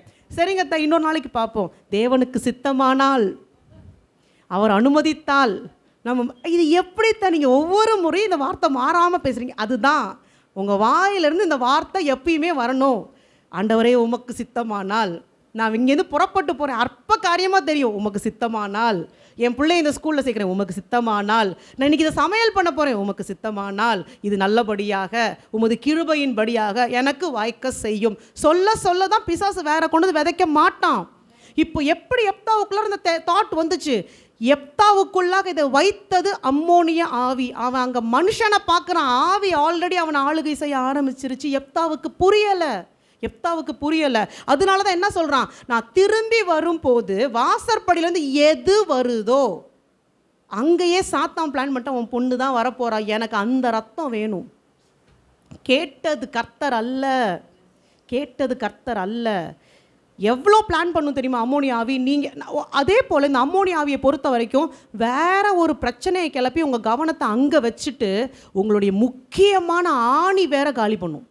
அது அடுத்தடுத்த எக்ஸாம்பிளில் நீங்கள் புரிஞ்சுக்குவீங்க. ஸோ அடுத்து தொடர்ந்து வாசிப்போம். 34. எப்தா மிஸ்பாவில் இருக்கிற தன் வீட்டுக்கு வருகிற போது இதோ அவன் குமாரத்தை தம்புரு வாசித்து நடனம் செய்து அவனுக்கு எதிர்கொண்டு வந்தால், அவள் அவனுக்கு ஒரே பிள்ளையானவள், அவளை அல்லாமல் அவனுக்கு குமாரனும் இல்லை குமாரத்தியும் இல்லை. அவன் அவளை கண்டவுடனே தன் வஸ்திரங்களை கிழித்து கொண்டு, ஐயோ என் மகளே, என்னை மிகவும் மடியவும் கலங்கவும் பண்ணுகிறாய். நான் கர்த்தரை நோக்கி என் வாயை திறந்து சொல்லிவிட்டேன், அதை நான் மாற்றக்கூடாது என்றான். அப்பொழுது அவள், என் தகப்பனே, நீ 39 வந்துருங்க. 2 மாதம் முடிந்த பின்பு தன் தகப்பனிடத்தில் திரும்பி வந்தாள். அப்பொழுது அவன் பண்ணியிருந்த தன் பொருத்தனையின்படி அவளுக்கு செய்தான். அவள் புருஷனை அறியாது இருந்தாள். என்ன வார்த்தை சொன்னா? நான் கர்த்தரை நோக்கி என் வாயை திறந்து சொல்லிவிட்டேன், அதை நான் மாற்ற கூடாது. கர்த்தர் கேட்க மாட்டார்னு சாத்தானுக்கு தெரியும். எப்தாவை தூண்டி விட்டு சொல்ல வச்சு சொல்லிட்டா நிறைவேற்றணும் அப்படின்றதும் சாத்தானுக்கு தெரியும். தந்திரமாக முடிச்சிருச்சு. இவன் அம்மோனியர்களை ஜெயிச்சான், ஆனால் அவங்க திருப்பி வந்துட்டு தான் இருப்பாங்க. ஆனால் ஒரே பிள்ளையை இழந்து போயிட்டான். அம்மோனிய ஆவியை எதிர்த்து யுத்தம் பண்ண போகும்போது ரொம்ப ஜாக்கிரதையாக இருங்க. உங்கள் வீட்டை, உங்களுக்கு உண்டான எல்லாத்தையும் நீங்கள் சீல் பண்ணி நல்லா ஜெபித்து கர்த்தரை சார்ந்து கொண்டு தான் போகணும். ஸோ எங்கேயோ ஒரு பிரச்சனையை கிளப்பி நீங்கள் அதோட போராடி கொண்டு இருக்கும்போது உங்கள் வீட்டுக்குள்ளார இப்படிப்பட்ட ஒரு காரியத்தை ஈஸியாக செஞ்சுட்டு போயிடணும். இப்போது எப்தாவுக்கு உண்மையிலே சந்தோஷம் இருந்துச்சா? அந்த ஜெயத்தினால அவனுக்கு சந்தோஷம் வந்துச்சா? வாழ்நாள் முழுக்க துக்கப்படுற மாதிரி உங்களை தள்ளிட்டு போயிடும். அந்த துக்கத்தை விட்டு நீங்கள் மீண்டு வரத்துக்குள்ளாரே உங்களால் முடியாமல் போயிடும். இதுதான் அம்மோனிய ஆவியாக இருக்குது. ஸோ நல்லா புரிஞ்சுக்கோங்க, இதுதான் அதோடைய செயல்பாடு. உபாகமம் 2:19-20. உபாகமம் 2:19-20. அம்மோன் புத்திரருக்கு எதிராக சேரப்போகிறார். இது எப்போ நடக்கும் அப்படின்னா, இஸ்ரவேல் ஜனங்கள் எகிப்திலிருந்து வரும்போது தேவன் ஒரு கட்டளையை கொடுப்பாரு அவங்களுக்கு. வாசிங்க. நீ அவர்களை வருத்தப்படுத்தவும் அவரோடு யுத்தம் போர் செய்யவும் வேண்டாம். அம்மோன் புத்திரரின் தேசத்திலே ஒன்றும் உனக்கு சுதந்திரமாக கொடேன், அதை லோத் புத்திரருக்கு சுதந்திரமாக கொடுத்திருக்கிறேன். அதுவும் ராட்சதருடைய தேசமாக எண்ணப்பட்டது. முற்காலத்திலே ராட்சதர் அதில் குடியிருந்தார்கள். அம்மோனியர் அவர்களை சமூயர் என்று சொல்லுகிறார்கள். ஓகே, போதும். ஸோ என்னன்னா, ஆண்டவர் தெளிவாக அன்னைக்கே சொல்லிட்டாரு, எக்காரணத்தை முன்னிட்டும் நீ போகும்போது அவங்க தேசத்தை தாண்டி தான் போகணும், ஆனால் அவங்கள வருத்தப்படுத்தாத, அவங்களோட யுத்தத்துக்கு போகாத, அந்த தேசத்துலேருந்து ஒரு பிடி மண்ணை கூட உனக்கு கொடுக்க மாட்டேன் தெளிவாக சொல்லிட்டாரு. ஸோ அன்னைக்கே சொல்லிட்டாரு, அவனுங்க கிட்ட வச்சுக்காத, யுத்தம் செய்து அந்த தேசத்தை கைப்பற்றணும்னு நினைக்காத, அந்த லேண்ட் உனக்கு வேண்டாம், கானானியர்களை விரட்டிட்டு அதைத்தான் நான் உனக்காக நியமித்திருக்கிறேன், இது வேண்டானா இது பாழாக்கப்படுவதற்காக நியமிக்கப்பட்ட ஸ்தலம். தேவன் என்னைக்குனாலும் அதை அழித்து போட போறாருன்னும் போது நீங்கள் ஏன் போய் அதில் போராடுறீங்கன்னு கேட்குறாரு. நீ போராடி பிடித்து கொண்டாலும் உனக்கு லாபம் இல்லை அப்படின்னு சொல்கிறாரு. ரொம்ப தெளிவாக பேசுவார் ஆண்டவர். அதனால தான் சில சமயத்தில் உங்கள்கிட்ட ஒரு வீட்டை வாங்காதன்னு வாங்காதீங்க, பரவாயில்ல, நான் போராடி யுத்தம் பண்ணி ஜெபித்து தேவையில்லை, அது நிச்சயம் ஒரு நாள் ஒன்றும் இல்லாமல் போகுது, அதுக்கு ஏன் போராடுறீங்க? ஆண்டவர் நம்மளை பார்த்து சிரிப்பார், ஐயோ என் ஜனத்துக்கு அறிவில்லையே. ஒரு இடத்துக்கு போகாதீங்கன்னா போகாதீங்க. இல்லை ஆண்டவரே நான் ஜெபிப்பேன், நாங்கள் உட்காருவேன், ஃபாஸ்டிங் போடுவேன், தேவையில்லைன்றாரு. அது அழிவுக்கு நியமிக்கப்பட்டது. அழகாக தான் தெரியும், சோதோம் குமாரம் அழகாக தான் இருந்துச்சு, அது அழிவுக்கு நியமிக்கப்பட்டது. அதுக்கு ஏன் உங்கள் டைமை வேஸ்ட் பண்ணுறீங்க? ஸோ அம்மோனிய எல்லைகள் அப்படிப்பட்ட எல்லைகள். தெளிவாக அங்கேயே ஆண்டவர் சொல்லிட்டாரு, அதில் ஒரு பிடி மண்ணு கூட உனக்கு வேண்டாம், அது அழிவுக்கு நியமிக்கப்பட்டிருக்குது. ரெண்டாவது, அந்த ஆவிகளை பற்றி உங்களுக்கு தெரியுதோ இல்லையோ, கர்த்தருக்கு தெரியும். நீ அங்கே போனீன்னா அது உன் தலை மேலே ஏறி உட்காரும், அதை மேற்கொள்கிறது அவ்வளோ எளிதான காரியம் இல்லை. தேவையில்லாமல் போய் பிரச்சனை பண்ணாது, அதுதான் தேவன் சொல்கிறாரு. எத்தனையோ இருக்குது போராடுறதுக்கு, ஏன் வேண்டாத ஒன்றை போய் இழுத்து பிடிச்சி போராடணும்? இதுதான் அந்த லாஜிக், புரியுதுங்களா? ஆனால் ரெண்டாவதாக, ஸோ எப்தாவோட உதாரணம் பார்த்தீங்கல்ல, ரெண்டாவதாக இன்னொரு ராஜா இந்த தவறை செய்வார். டீட்டெயிலாக பார்க்க போகிறோம். தாவீதின் வீழ்ச்சி. சரி, ஃபஸ்ட்டே கேட்குறேன், தாவீது செய்த தவறு என்ன? நிறையா பண்ணியிருப்பார். பிரதானமாக எல்லார்கிட்டையும் தாவீது என்ன தப்பு பண்ணான்னு கேட்டால் எல்லாரும் என்ன சொல்லுவாங்க? பத்சேபாலோட. நம்மளையும் இந்த அம்மோனிய ஆவி எப்படி கட்டி வைத்திருக்குன்றதை இப்போ புரிஞ்சுக்குவீங்க நீங்கள். சரியா? சரி, வாசிக்கலாம். 2 சாமுவேல் 10வது அதிகாரம், 2 சாமுவேல் 10. நான் ஒரு சில வசனம் மட்டும் வாசிக்கிறேன். 1, 2, 3, 4. அதன் பின்பு அம்மோன் புத்திரரின் ராஜா மரித்து போனான், அவன் குமாரனாகிய ஆனூன் அவன் பட்டணத்துக்கு ராஜாவானான். அப்பொழுது தாவீது, ஆனூனின் தகப்பனாகிய நாகாஸ் எனக்கு தயை செய்தது போல அவன் குமாரனாகிய இவனுக்கு நான் தயை செய்வேன் என்று சொல்லி அவன் தகப்பனுக்காக அவனுக்கு ஆறுதல் சொல்ல தன் ஊழியக்காரரை அனுப்பினான்.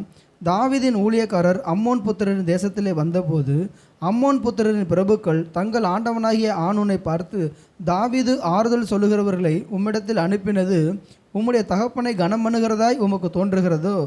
இந்த பட்டணத்தை ஆராய்ந்து உளவு பார்த்து அதை கவிழ்த்து போட அல்லவோ தாவீது தன் ஊழியக்காரரை உம்மிடத்தில் அனுப்பினார் என்றார்கள்.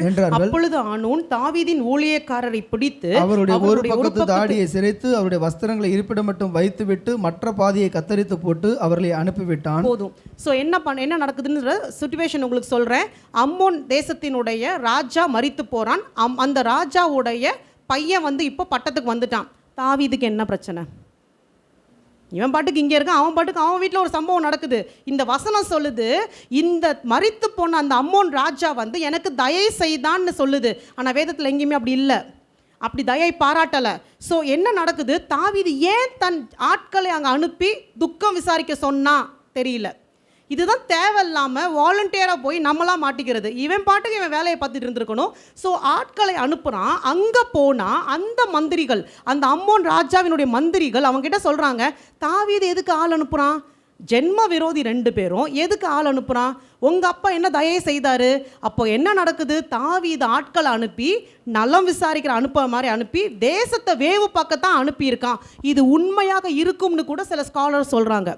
சும்மா அனுப்பியிருக்க மாட்டான், ஏதோ வேவு பார்க்க தான் அனுப்பியிருக்கான் அப்படின்னு சொல்கிறாங்க. ஸோ என்ன நடந்தது? அந்த ஆட்களை பிடித்து அம்மோனிய ஆவி என்ன பண்ணும்? அது கேலி பண்ணும், கிண்டல் பண்ணும், அவமானப்படுத்தும், டார்ச்சர் பண்ணும். அதுதான் நடந்தது. ஸோ தாவீதினுடைய மனுஷருக்கு அதே போல் அவர்கள் ஒரு பக்கம் தாடியை சிரைத்து, மீசையை சிரைத்து, தலையை மொட்டை அடித்து அவமானப்படுத்தி அனுப்பிடுறாங்க. தாவீது இதை கேள்விப்பட்ட போது அவனுடைய அந்த ஆட்களை வேற ஒரு ஊரில் தங்க வச்சுட்டு, நீங்கள் கொஞ்ச நாள் கழிச்சு தாடி மீசையெல்லாம் வளர்ந்ததுக்கப்புறம் நீங்கள் ஊருக்குள்ளே வாங்க. ஆனால் தாவீது ரொம்ப கடுப்பாயிட்டான்னு சொல்லிட்டு இந்த ராஜாவுக்கு தெரிஞ்சிருது. புரியுதுங்களா? அம்மோன் ராஜாவுக்கு தெரிஞ்சிருது. மறைமுகமாக அவன் ஒரு படையை திரட்ட ஆரம்பிச்சிருவான். நிச்சயம் தாவீது யுத்தத்துக்கு வருவான், நம்ம ஆயத்தமாவோன்னு. அவன் படை திரட்டினது தெரிந்த உடனே தாவீது என்ன பண்ணுறான்? யுத்தத்துக்கு போகிறான். தாவீதை பொறுத்த வரைக்கும் எப்போ அவன் யுத்தத்துக்கு போனாலும் கர்த்தரை விசாரிக்காமல் எதுவுமே செய்ய மாட்டான். ஆனால் இங்கே தேவையில்லாமல் இவங்களை எதிர்த்து போவான், கர்த்தரை விசாரிக்க மாட்டான். நீங்கள் இதை இவ்வளோவே ரீட் பண்ண முடியாது, நான் உங்களுக்கு கதையாக சொல்லிடுறேன். ஸோ வீட்டில் போய் வாசித்து பாருங்கள், இன்னும் ரொம்ப இன்ட்ரெஸ்டிங்காக இருக்கும். எங்கேயுமே விசாரிக்க மாட்டான், தன்னுடைய ஆட்களை கூட்டிக் கொண்டு அங்கே போய் யுத்தம் பண்ணுவான். ஸோ அம்மோனியர்களுக்கும் தாவீதுக்கும் பயங்கரமாக யுத்தம் நடக்கும். இந்த யுத்தம் கண்டினியூ ஆகிட்டே போகும். நான் ஒன்று சொல்லட்டுமா, தேவ சித்தமாக இருந்தால் தான் எல்லாமே டக்கு டக்குன்னு நடக்கும். கர்த்தருடைய சித்தம் இல்லைன்னா அது பெண்டிங் ஆகி இழுத்து ஏண்டா ஆரம்பித்தோன்ற மாதிரி தான் போய் முடியும். சரிங்களா? ஸோ யுத்தம் முடியலை, அது நடந்து கொண்டே இருக்குது. ஒரு கட்டத்தில் யுத்தத்தை நிறுத்துகிறாங்க, டெம்பரவரியாக ஸ்டாப் பண்ணிவிட்டு ஒரு மாதம் கழிச்சு, உதாரணத்துக்கு ஒரு மாதம் 2 மாதம் கழித்து நம்ம திரும்பி யுத்தத்தை தொடரலாம் அப்படின்னு சொல்லிட்டு அவங்க ஸ்தானத்துக்கு வந்துட்டாங்க. இப்போது 11வது அதிகாரம் வாங்க. 11வது அதிகாரம் முதல் வசனம். மறு வருஷம் ராஜாக்கள் யுத்தத்திற்கு புறப்படும் காலம் வந்தபோது தாவீது யோவாபையும் அவனோடு கூட தன் சேவகரையும் இஸ்ரவேல் அனைத்தையும் அம்மோன் புத்திரரை அழிக்கவும் ரப்பாவை முற்றுகை போடவும் அனுப்பினான். தாவீதோ எருசலேமிலே இருந்து விட்டான். போதும். ஸோ எங்கே அனுப்புனான்? அந்த யுத்தத்தை கண்டினியூ பண்ண அனுப்புனான். நாம் எல்லாரும் இந்த 11வது அதிகாரத்தை மாத்திரம் வாசிக்கிறோம். முன்னாடி நடந்த சம்பவத்தை விட்டுறோம், பின்னாடி நடந்த சம்பவத்தை விட்டுறோம். தாவீது யுத்தம் செய்தது அம்மோனிய ஸ்பிரிட்ஸோட. எந்த அளவுக்கு அந்த ஸ்பிரிட்டு தாவீதையே கட்ட முடியும்னு சொல்லி பாருங்க. அவ்வளோ பெரிய யுத்த வீரன், கர்த்தருக்கு ஏற்றவன், கர்த்தருடைய சமூகத்தில் விழுந்து கிடக்கிறவன் ஈஸியாக கட்டிருச்சு. தாவீதால் உணர்ந்து கொள்ள முடியல. அந்த 2 மாதம் உதாரணத்துக்கு எடுத்து ஒரு கேப் விழுந்திருக்குனாலும் அவன் என்ன பண்ணியிருப்பான்? தன் தெய்வத்துக்கு பலி செலுத்தி இருப்பான், அந்த ஆவிகளை ஏவி இருப்பான். இப்போ மறுபடியும் அந்த யுத்தத்தை தொடரணும்னு போது தாவீது எங்கே போயிருக்கணும்? யுத்தத்துக்கு போயிருக்கணும். ஏன் எருசலேமில் இருந்தான்? என்னைக்கு தாவீது அப்படி பண்ணான்? எப்பயுமே யுத்த காலத்தில் இருக்கிற ஒரு மனுஷன் கரெக்டாக பாருங்கள் எருசலேமில் இருந்துடுறான். அதன் பிறகு தான் அந்த ரப்பா அப்படின்றது அம்மோனியர்களுடைய தலைநகரம். அதை தான் முற்றுகை போடுறதுக்கு புறப்பட்டு போகிறாங்க. ஸோ அப்படி போகும்போது பாதியில் விட்ட சண்டையை தொடர்றதற்கு தாவீது போயிருக்கணும். அந்த ஆவி ஆல்ரெடி தாவீதை மேற்கொள்ள ஆரம்பிச்சிருச்சு, மைண்டை கட்ட ஆரம்பிச்சிருச்சு. தாவீது போகலை. அதன் பிறகு நடந்த சம்பவம் நம்ம எல்லாருக்குமே தெரியும். அங்கே இருக்கான், உப்பரிகளை உலாவி போகிறான், பத்சேபாலை பார்க்குறான். அழகாக சொல்கிறேன், தாவீது அந்த ஆவியினுடைய கண்ட்ரோலில் தான் இவ்வளவும் செஞ்சான். இத்தனை நாள் செய்யலையே, இப்போ ஏன் திடீர்னு செய்கிறான்? ஏன் அங்கே யுத்தத்துக்கு போயிட்டு வந்தோடனே வீட்டில் ஒரு பிரச்சனை வருதுன்னா புரிந்து கொள்ளணும், அந்த ஆவிகள் செயல்பட ஆரம்பிச்சிருச்சு. நல்லா தான் சிஸ்டர் இருந்தேன், என்னமோ தெரில, இந்த இடத்துக்கு போனேன், ஜெபம் பண்ணிட்டு வந்தேன், என் வீட்டில் இவ்வளோ பிரச்சனைனா ஜெபம் பண்ணுங்க. அந்த ஆவிகள் உங்களோடு போராட ஆரம்பிக்குது, புரிந்து கொள்ள வேண்டும். ஆனால் அந்த அம்மோனிய ஸ்பிரிட் நீங்கள் புரிஞ்சு கொள்ள கூட விடாத அளவுக்கு உங்களை அப்படியே கட்டி வைத்து செயல்பட ஆரம்பிக்கும். ஸோ தாவீது என்ன பண்ணுறான்? அப்படியே போகிறான், பத்சேபாலை பார்க்குறான், அவளோட சயனிக்கிறான். அதன் பிறகு பாருங்க, உரியாவை கொலை செய்கிறது, திட்டம் போடுறது, தந்திரம் பண்ணுறது எல்லாமே அந்த ஆவியினுடைய கண்ட்ரோலில் தாவீது முழுவதுமாக செய்ய ஆரம்பிக்கிறான். அதன் பிறகு என்ன நடக்குது? உரியா கொலை செய்யப்பட்டாயிற்று. இந்த பத்சேபால் வயிற்றில் வளர்ந்த அந்த பிள்ளைக்காக அவன் தாவீது என்ன பண்ணுறான்? ஆண்டவர்கிட்ட விண்ணப்பம் பண்ணுறான். ஆனால் ஆண்டவர் என்ன சொல்கிறாரு? அந்த பிள்ளை கிடையாது, அந்த பிள்ளை கிடையாது. நிறைய ரீசன் சொல்லலாம் நீங்கள். ஒன்று அது யாரோட பிள்ளைன்னு சொல்லுவான்? என்ன திருமணம் பண்ணாதப்ப பிள்ளை வந்துருச்சு, அது கர்த்தருடைய பேருக்கு இழுக்கு. ஃபஸ்ட்டு அந்த ஆவியின் தூண்டுதலினால் ஒரு பிள்ளை உண்டாகுதுன்னா கர்த்தர் முடியாதுன்ட்டார், கர்த்தர் முடியாதுன்ட்டார். அதுதான் அந்த பிள்ளை, அந்த ஆவியின் தூண்டுதலினால் ஏற்பட்ட ஒரு பிள்ளை. அதன் பிறகு என்ன நடக்குது? மறுபடியும் அந்த பிள்ளை செத்த பிறகு தாவீது என்ன பண்ணுறான்? பத்சேபாலோட சேர்றான், சாலமோன் பிறக்கிறான். வசனம் சொல்லுது, கர்த்தர் சாலமோன் மேலே பிரியமாய் இருந்தார். எல்லாம் இப்போ நல்லா தான் போகுது. அப்போ தான் நாத்தானை அனுப்புகிறாரு. அனுப்பின பிறகு நாத்தான் தாவீது கிட்ட சொல்கிறாரு, நீ பண்ணது தப்பு, நீ இந்த மாதிரி உரியாவை கொலை செய்து விட்ட, அவன் மனைவியை எடுத்துக்கொண்ட, அதனால 2 தண்டனையும் சொல்கிறாரு. பட்டயம் உன் வீட்டை விட்டு போகாது, உன்னுடைய ஸ்திரீகளை எடுத்து அந்நியனுக்கு கொடுப்பேன், 2 தண்டனையும் சொல்கிறாரு. தாவீது தேவன்கிட்ட மனம் மருந்துறான், மன்னிப்பு கேட்குறான். இதோட இப்படியே போயிருக்கணும். ஆனால் அப்படியே போனார்களா? இல்லை. வாசிங்க 2 சாமுவேல் 12:26. இதெல்லாம் நடந்த பிறகு 2 சாமுவேல் 12:26. அதற்குள்ளே யோவாப் அம்மோன் புத்திரருடைய ரஃபா பட்டணத்தின் மேல் யுத்தம் பண்ணி ராஜதானியை பிடித்து தாவீதினிடத்தில் ஆள் அனுப்பி, நான் ரப்பாவின் மேல் யுத்தம் பண்ணி தண்ணீர் ஓரமான பட்டணத்தை பிடித்து கொண்டேன். ஒரு நிமிஷம். ஸோ என்ன நடக்குது இங்கே? தாவீது, பத்சேபால், சாலமோன் இதெல்லாம் நடக்கும்போது பேரலா அந்த 1வது வசனத்தில் தன்னுடைய படையை அனுப்பி வச்சார்ல, அம்மோனியர்களோட யுத்தம் பண்ண. அவங்க அங்கே யுத்தம் பண்ணிட்டு தான் இருக்காங்க. அவங்க யுத்தம் பண்ணிக்கிட்டே தான் இருக்காங்க. யுத்தம் பண்ணி பண்ணி அந்த கேபிட்டல் சிட்டி அதை ரப்பாவை அவங்க பிடிக்கிறாங்க. பிடிக்க போகிற நேரம் அந்த தளபதி தாவீதுக்கு ஆள் அனுப்பி சொல்கிறான், நாம் திட்டம் போட்டபடி எல்லாத்தையும் பிடிச்சிட்டோம், கைப்பற்ற போகிறேன், நான் கைப்பற்றினா எனக்கு பெருமை வந்துடும், அதனால நீங்கள் உடனே புறப்பட்டு வந்து யுத்தத்தை நிறைவு செய்து பட்டணத்தை பிடித்து கொள்ளுங்க அப்படின்னு. இப்போவாது தாவீது வேண்டாம், அது ஆரம்பித்ததுனால தான் இவ்வளோ பிரச்சனை வந்ததுன்னு உணர்வடைந்திருக்கணும். ஆனால் தாவீது என்ன பண்ணுறான் பாருங்க. அப்படியே தாவீது ஜனங்கள் எல்லாரையும் கூட்டிக் கொண்டு போய் ரப்பாவுக்கு போய் அதன் மேல் யுத்தம் பண்ணி அதை பிடித்தான்.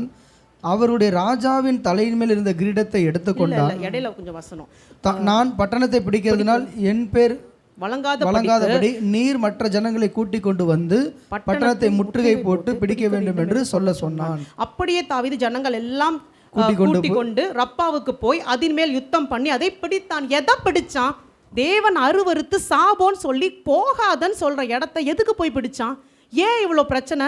அவன் கொஞ்சம் யோசிச்சிருந்தா அன்னைக்கே புரிஞ்சிருக்கும்ல. அதில் ஒரு பிடி மண்ணு கூட அவனுக்கு சொந்தமாக வேண்டான்னு கர்த்தர் சொன்ன இடத்துக்கு இவ்வளவு யுத்தம், இவ்வளவு போராட்டம், இவ்வளவு பாவம், இவ்வளவு சாபம், இத்தனையும் வந்துருச்சு. ஆனாலும் என்ன நடந்துச்சு? தாவீது போகிறான், யுத்தம் பண்ணுறான், அதை பிடித்து கொள்கிறான். அடுத்து பாருங்க 30வது வசனம். அவர்களுடைய ராஜாவின் தலைமேல் இருந்த கிரீடத்தை எடுத்துக்கொண்டான்.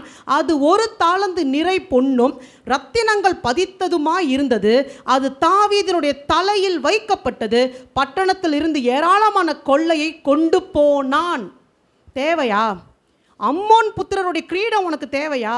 தாவீது 3 முறை இஸ்ரவேலின் மேல ராஜாவை அபிஷேகம் பண்ணப்படுவான். முதலாவதாக சாமுவேல் தீர்க்கதரிசி தாவீதை அவன் குடும்பத்தின் நடுவில் நிற்க வச்சு தைலத்தை ஊற்றி, ஒரு கொம்பு நிறைய தைலத்தை அவன் தலைமையில ஊற்றி, அபிஷேக தைலத்தை ஊற்றி ராஜாவா அவனை அபிஷேகம் பண்ணுவார். 2வது முறையா யூதா மனுஷர் வந்து தாவீதை யூதாவின் மேல் ராஜாவாக அபிஷேகம் பண்ணுவார்கள். 3வது முறையாக இஸ்ரவேல் அனைத்தும் தாவீதை ஏற்றுக்கொண்டு இஸ்ரவேல் சமஸ்த இஸ்ரவேலுக்கும் நீங்க ராஜான்னு சொல்லி அபிஷேகம் பண்ணி கிரீடத்தை வைப்பாங்க. அப்படி தேவனால் அபிஷேகம் பண்ணப்பட்ட நீ இன்னைக்கு போய் ஒரு அம்மோனியனுடைய கிரீடத்தை எடுத்து ஓன் தலை மேல வச்சினா யார் ஜெயிச்சது? இத்தனை காலமா இந்த பகுதியை வாசிக்கிற நீங்களும் நானும் பத்சேபாலோட நிப்பாட்டிட்டோமே, நம்மளையும் அந்த ஆவி கட்டி வச்சுச்சா இல்லையா? இதையே ஃபோக்கஸ் பண்ண வச்சுது. பத்சேபால் விஷயம் கூட ஓகேங்க, கர்த்தர் மன்னிச்சிருவாரு. அது நான் திருப்பியே சொல்கிறேன். நீங்கள் மனம் வருந்தி மன்னிப்பு கேட்கும்போது நிச்சயமாக நீங்கள் செய்கிற பாவத்தை அவர் மன்னிப்பார். அதுக்கு தாவீது மன்னிப்பு கேட்டாச்சு, முடிஞ்சிருச்சு, ஓகே. போய் இந்த கிரீடத்தை எடுத்து தலையில் வச்சானே, அது எத்தனை பூஜையை பண்ணியிருப்பாங்க, அதில் எத்தனை பிசாசுடைய சிம்பிள் இருக்கும் யோசிச்சானா? தாவீது விழுந்தான். நீங்கள் அதுக்கப்புறம் வீட்டில் போய் வாசிங்க. அன்னைக்கு தாவீது வாசலை திறந்து கொடுத்தான். அதுக்கு அடுத்த அதிகாரத்திலேயே ஒவ்வொரு பிரச்சனையாக வர ஆரம்பிக்கும். அவனுடைய பையன் என்ன பண்ணுவான்? அப்சலோமு, அவனுக்கு ஒரு தங்கச்சி, தாவீதுடைய மகனே வந்துட்டு அவளுடைய இன்னொரு தங்கச்சியோடைய உடலுறவு கொள்வது, எல்லா அருவருப்பும் தாவீது குடும்பத்துக்குள்ள அந்த ஆவி வந்து சகலத்தையும் நாசம் பண்ணிடும். ஆக்சுவலான கேள்வி என்ன தெரியுமா? இஸ்ரவேல் முழுசையும் கொடுத்த கர்த்தர் உனக்காக எத்தனை பெண்கள் எல்லாம் கொடுத்துருப்பாங்களே, அது இல்லை, இன்னும் எத்தனை கிரீடம் வேணும் கொடுத்துருப்பாரு. போய் அம்மோன் புத்திரனுடைய தலையில் இருந்த கிரீடமாக உனக்கு வேணும். தேவையா? இன்னைக்கு நாம் என்ன பண்ணுறோம் தெரியுமா? அது நல்லது, நேர்த்தியானதுன்னு சொல்லி, உதாரணமாக சொல்கிறேன், உங்கள் வீட்டில் உங்களுக்கு சில பேர் சொத்து கொடுக்கலன்னா சந்தோஷமாக விட்டுட்டு வந்துருங்க. அதை தூக்கி தலையில் வச்சு உள்ளதையும் இழந்து போகாமல் இருக்கிறதுக்கு கர்த்தர் கையிலேருந்து வாங்கிக்கிறது நல்லதுன்னு சொல்லி அப்படியே தூசியை உதறிட்டு வந்துருங்க. எங்கள் அப்பாவுடைய அம்மா வந்து சாராய வியாபாரம் செஞ்சு சொத்து சேர்த்தாங்க. எங்கள் அப்பாவுடைய அப்பாலாம் விபச்சார பாவத்தில் இருந்து சொத்து சேர்த்தவர். எங்களுக்கு அவங்களாம் மரித்து போன பிறகு பங்கு போட்டப்போ என்ன சொன்னாங்கன்னா, எங்கள் அப்பாவை பார்த்து 1 லட்ச ரூபா நீங்கள் கடனாக வாங்கினீங்க உங்கள் அம்மாட்ட, சொத்தில் 1 பைசா உங்களுக்கு கிடையாதுன்னு சொல்லி வெளியே அனுப்புனாங்க. எங்கள் அம்மா குடும்பத்தில் எங்கள் அம்மா வேண்டான்னு சொல்லிட்டு வந்தாங்க. சொத்தை வாங்கின ஒருத்தர் கூட நல்லா இல்லை. கர்த்தர் எங்களை அவருடைய சமூகத்தில் நிற்க வைத்தார். இவ்வளவு தான் வித்தியாசம். அந்த அம்மோனிய சொத்து வேண்டாம், அவ்வளோதான் தேவன் சொல்கிறார். ஸோ தாவீதுடைய வீழ்ச்சி நம்ம ஒவ்வொருவருக்கும் ஒரு பெரிய பாடமாக இருக்கணும். ஸோ பத்சேபால ஃபோக்கஸ் பண்ணுறான், ஊரை ஃபோக்கஸ் பண்ணுறான், கடைசியில் எல்லாத்தையும் இழந்து அதுக்கு அடுத்த அதிகாரத்திலே பாருங்களேன், அவன் அங்கேருந்து எருசலேமை விட்டு ஓட ஆரம்பிச்சிருவான்.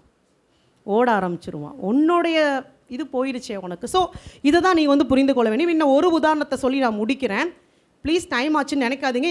இது வந்து உங்களுக்கு அதை கம்ப்ளீட்டாக சொல்லி முடிச்சாதான் அது வந்து உங்களுக்கு தெரியும். ஸோ எப்தாவுடைய உதாரணம் பார்த்தோம், தாவீதுடைய உதாரணம் பார்த்தோம். இந்த ஆவி எப்படி உள்ளவருன்னு புரிந்துக்கிட்டீங்களா?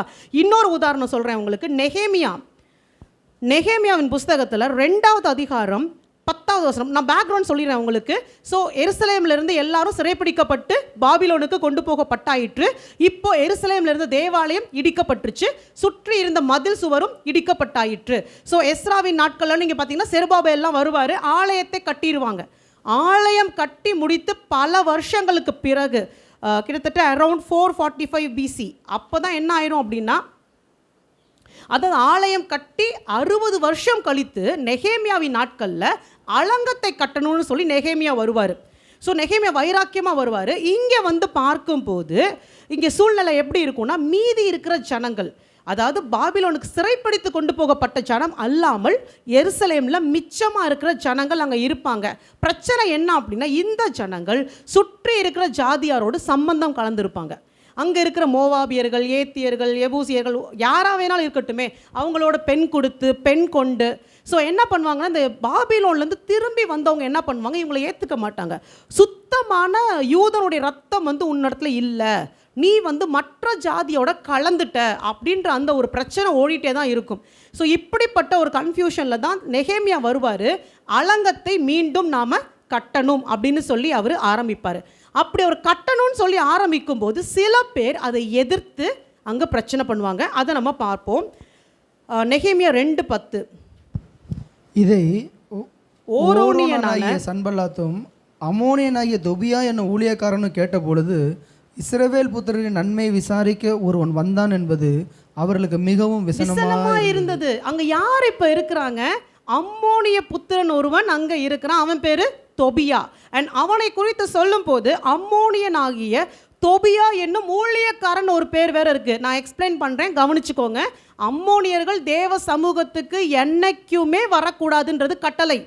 ஆனால் இங்கே சொல்லப்படுறது அவனை குறித்து சொல்லும்போது அம்மோனியனான தொபியா என்னும் ஊழியக்காரன். மற்றவங்களெல்லாம் அந்த பேர் சொல்ல மாட்டாங்க, இவனுக்கு மட்டும் அந்த பேர் இருக்கும். ஸோ ஒருத்தன் வந்து இஸ்ரவேலுடைய நன்மையை விசாரிக்கிறான்னு போது அம்மோனிய ஸ்பிரிட்டால் பொறுத்து கொள்ளவே முடியாது. கர்த்தருடைய ஆலயம் கட்டப்படுதுன்னா அந்த ஸ்பிரிட்டால் பொறுத்து கொள்ளவே முடியாது. அது எங்கேயோ ஓரமாக இருக்காது, நடுவில் தான் இருக்கும்.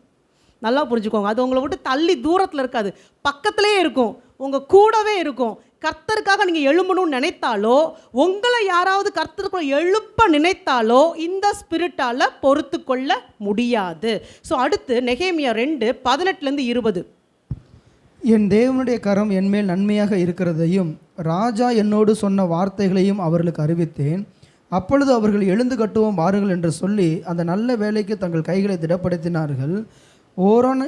ஓரோனியனான சன்பல்லாத்தும் அம்மோனியனான தொபியா என்னும் ஊழியக்காரனும் அரபியனான கேஷமும் இதை கேட்டபோது எங்களை பரியாசம் பண்ணி, அம்மோனிய ஆவி, பரியாசம் பண்ணுகிற ஆவி, எங்களை நிந்தித்து, நீங்கள் செய்கிற இந்த காரியம் என்ன, நீங்கள் ராஜாவுக்கு விரோதமாய் கலகம் பண்ணுகிறீர்களோ என்றார்கள். கலகம் பண்ண போகிறீர்களோ என்றார்கள். ஸோ அது என்ன பண்ணும், இப்படி தான் உங்களை வந்து கர்த்தருக்காக எதையுமே செய்ய விடாது, கிண்டல் பண்ணும், கேலி பண்ணும், உங்களை மனமடிவாக்கும், நான் எதுக்குமே வர்த்து இல்லைன்னு ஃபீல் பண்ண வச்சு அந்த காரியத்தை தடை செய்யும். இதுதான் அம்மோனிய ஸ்பிரிட்டுடைய அடுத்த ஒரு காரியமாக இருக்குது. அப்படி நீங்கள் கர்த்தருக்காக இதை செய்யணும்னு நினைத்து உங்களோடு கூட இந்த ஜனங்கள் அப்படி போராடுவார்களானால், இப்படி உங்களை மனமடிவடைய செய்வார்களானால் நீங்கள் ஒரு ரிப்ளை கொடுக்கணும். அந்த ஆவியை பார்த்து அமைதியாக இருக்காதீங்க.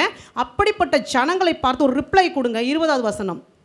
அதற்கு நான் மறுமொழியாக, பரலோகத்தின் தேவனானவர் எங்களுக்கு காரியத்தை கைகூடி வர பண்ணுவார், அவருடைய ஊழியக்காரராகிய நாங்கள் எழுந்து கட்டுவோம். உங்களுக்கோ வென்றால் எருசலேமிலே பங்கும் இல்லை, பாத்தியமும் இல்லை, உங்கள் பேர் விளங்க ஒன்றும் இல்லை என்று அவர்களுடனே சொன்னேன். அல்லேலூயா. அப்படிப்பட்ட ஆவியை பார்த்து இந்த வார்த்தையை சொல்லிருங்க.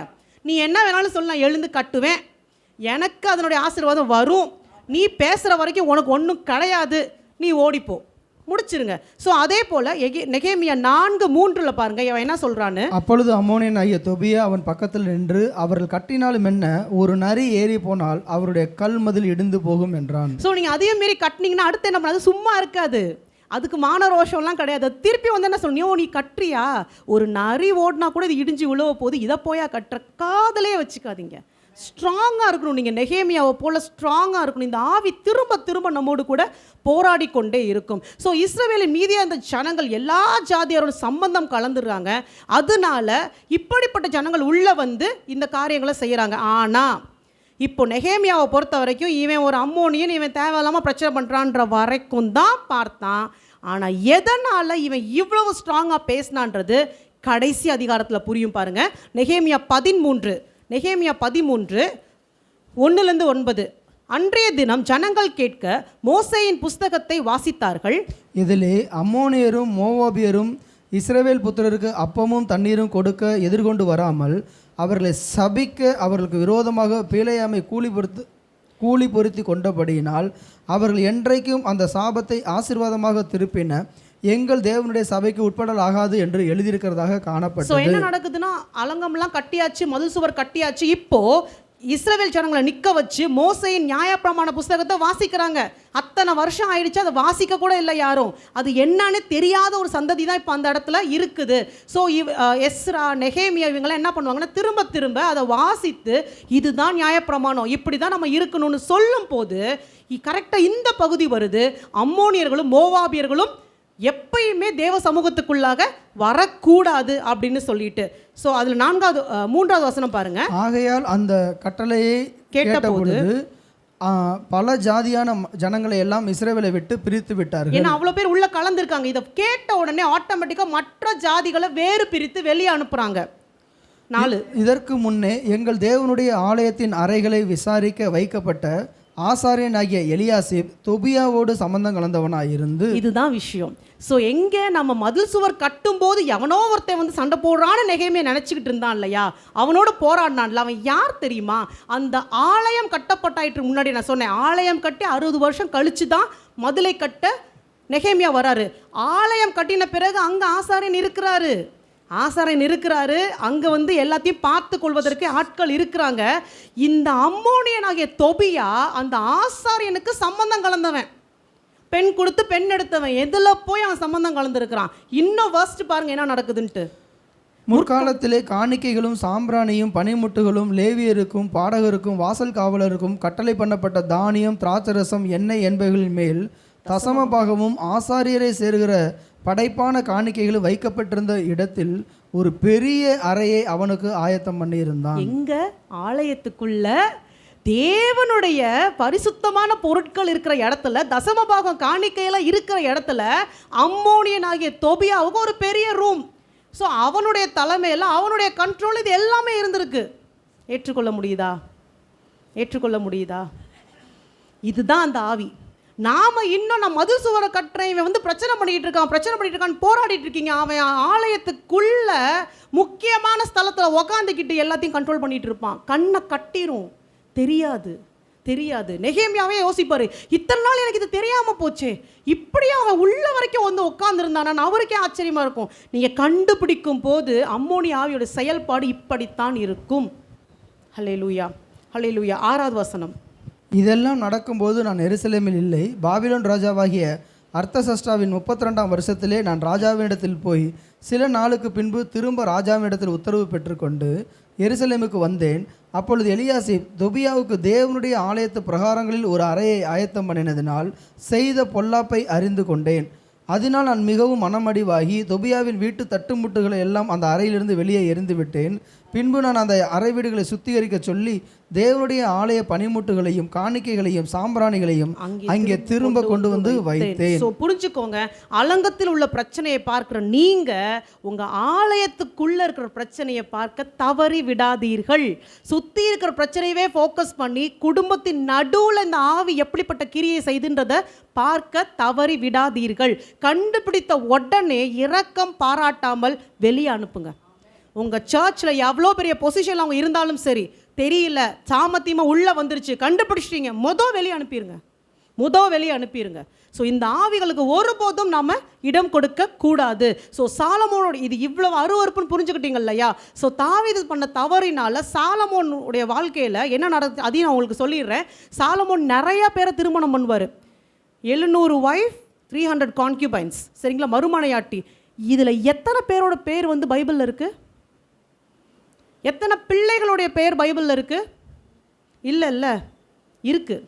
ஒரே ஒரு ஒய்ஃபோட பேர் இருக்குது, நாமால். சாலமோனுடைய மனைவி நாமால். அவள் ஒரு அம்மோனிய ஸ்திரீ. அவள் ஒரு அம்மோனிய ஸ்திரீ. அவளுக்கு பிறக்கிற பிள்ளை தான் அடுத்து சாலமோனுக்கு அப்புறம் பட்டத்துக்கு வருவான். எங்கே வந்து உக்காந்துட்டாங்க? ஒரு சின்ன தவறு, தாவீது அன்னைக்கு செய்த தவறு, அந்த ஆவி உள்ள வந்து சிங்காசனத்தில் வரைக்கும். So be very careful. அதை தான் நான் சொல்லுவேன்.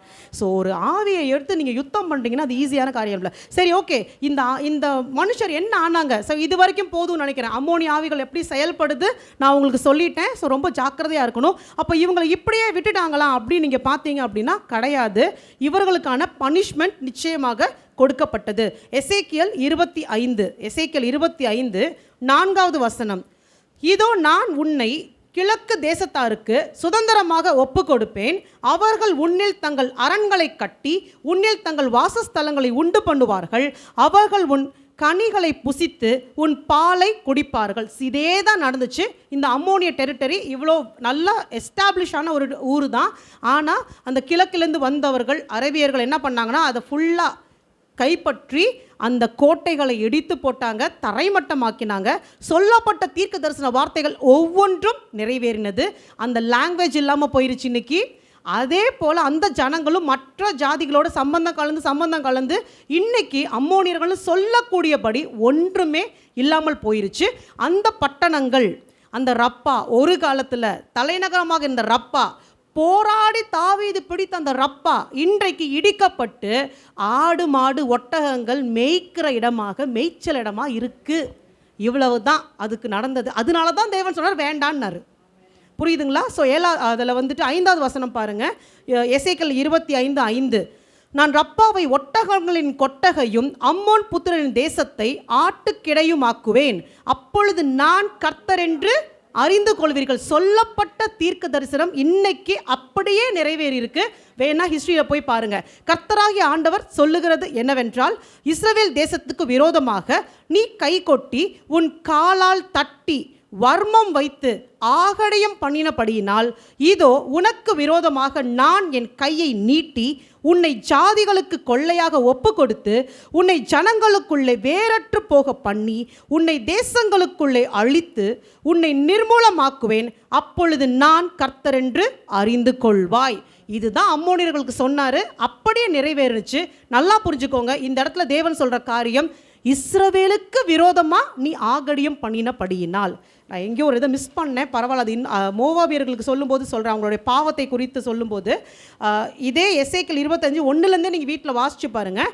அதில் 3வது வசனம், அம்மோன் புத்திரருக்கு சொல்ல வேண்டியது என்னவென்றால், கர்த்தராகிய ஆண்டவருடைய வார்த்தையை கேளுங்கள். கர்த்தராகிய ஆண்டவர் உரைக்கிறார், என் பரிசுத்த ஸ்தலம் பரிசுத்த குலைச்சலாக்கப்படுகிற போதும் இஸ்ரவேல் தேசம் பாழாக்கப்படுகிற பொழுதும் யூதா வம்சத்தார் சிறையிருப்பில் போகிற போதும் நீ அவர்களுக்கு விரோதமாக ஆ ஆ என்று நிந்தித்தபடியால் இதோ நான் உன்னை கிழக்கு தேசத்தாருக்கு சுதந்திரமாக.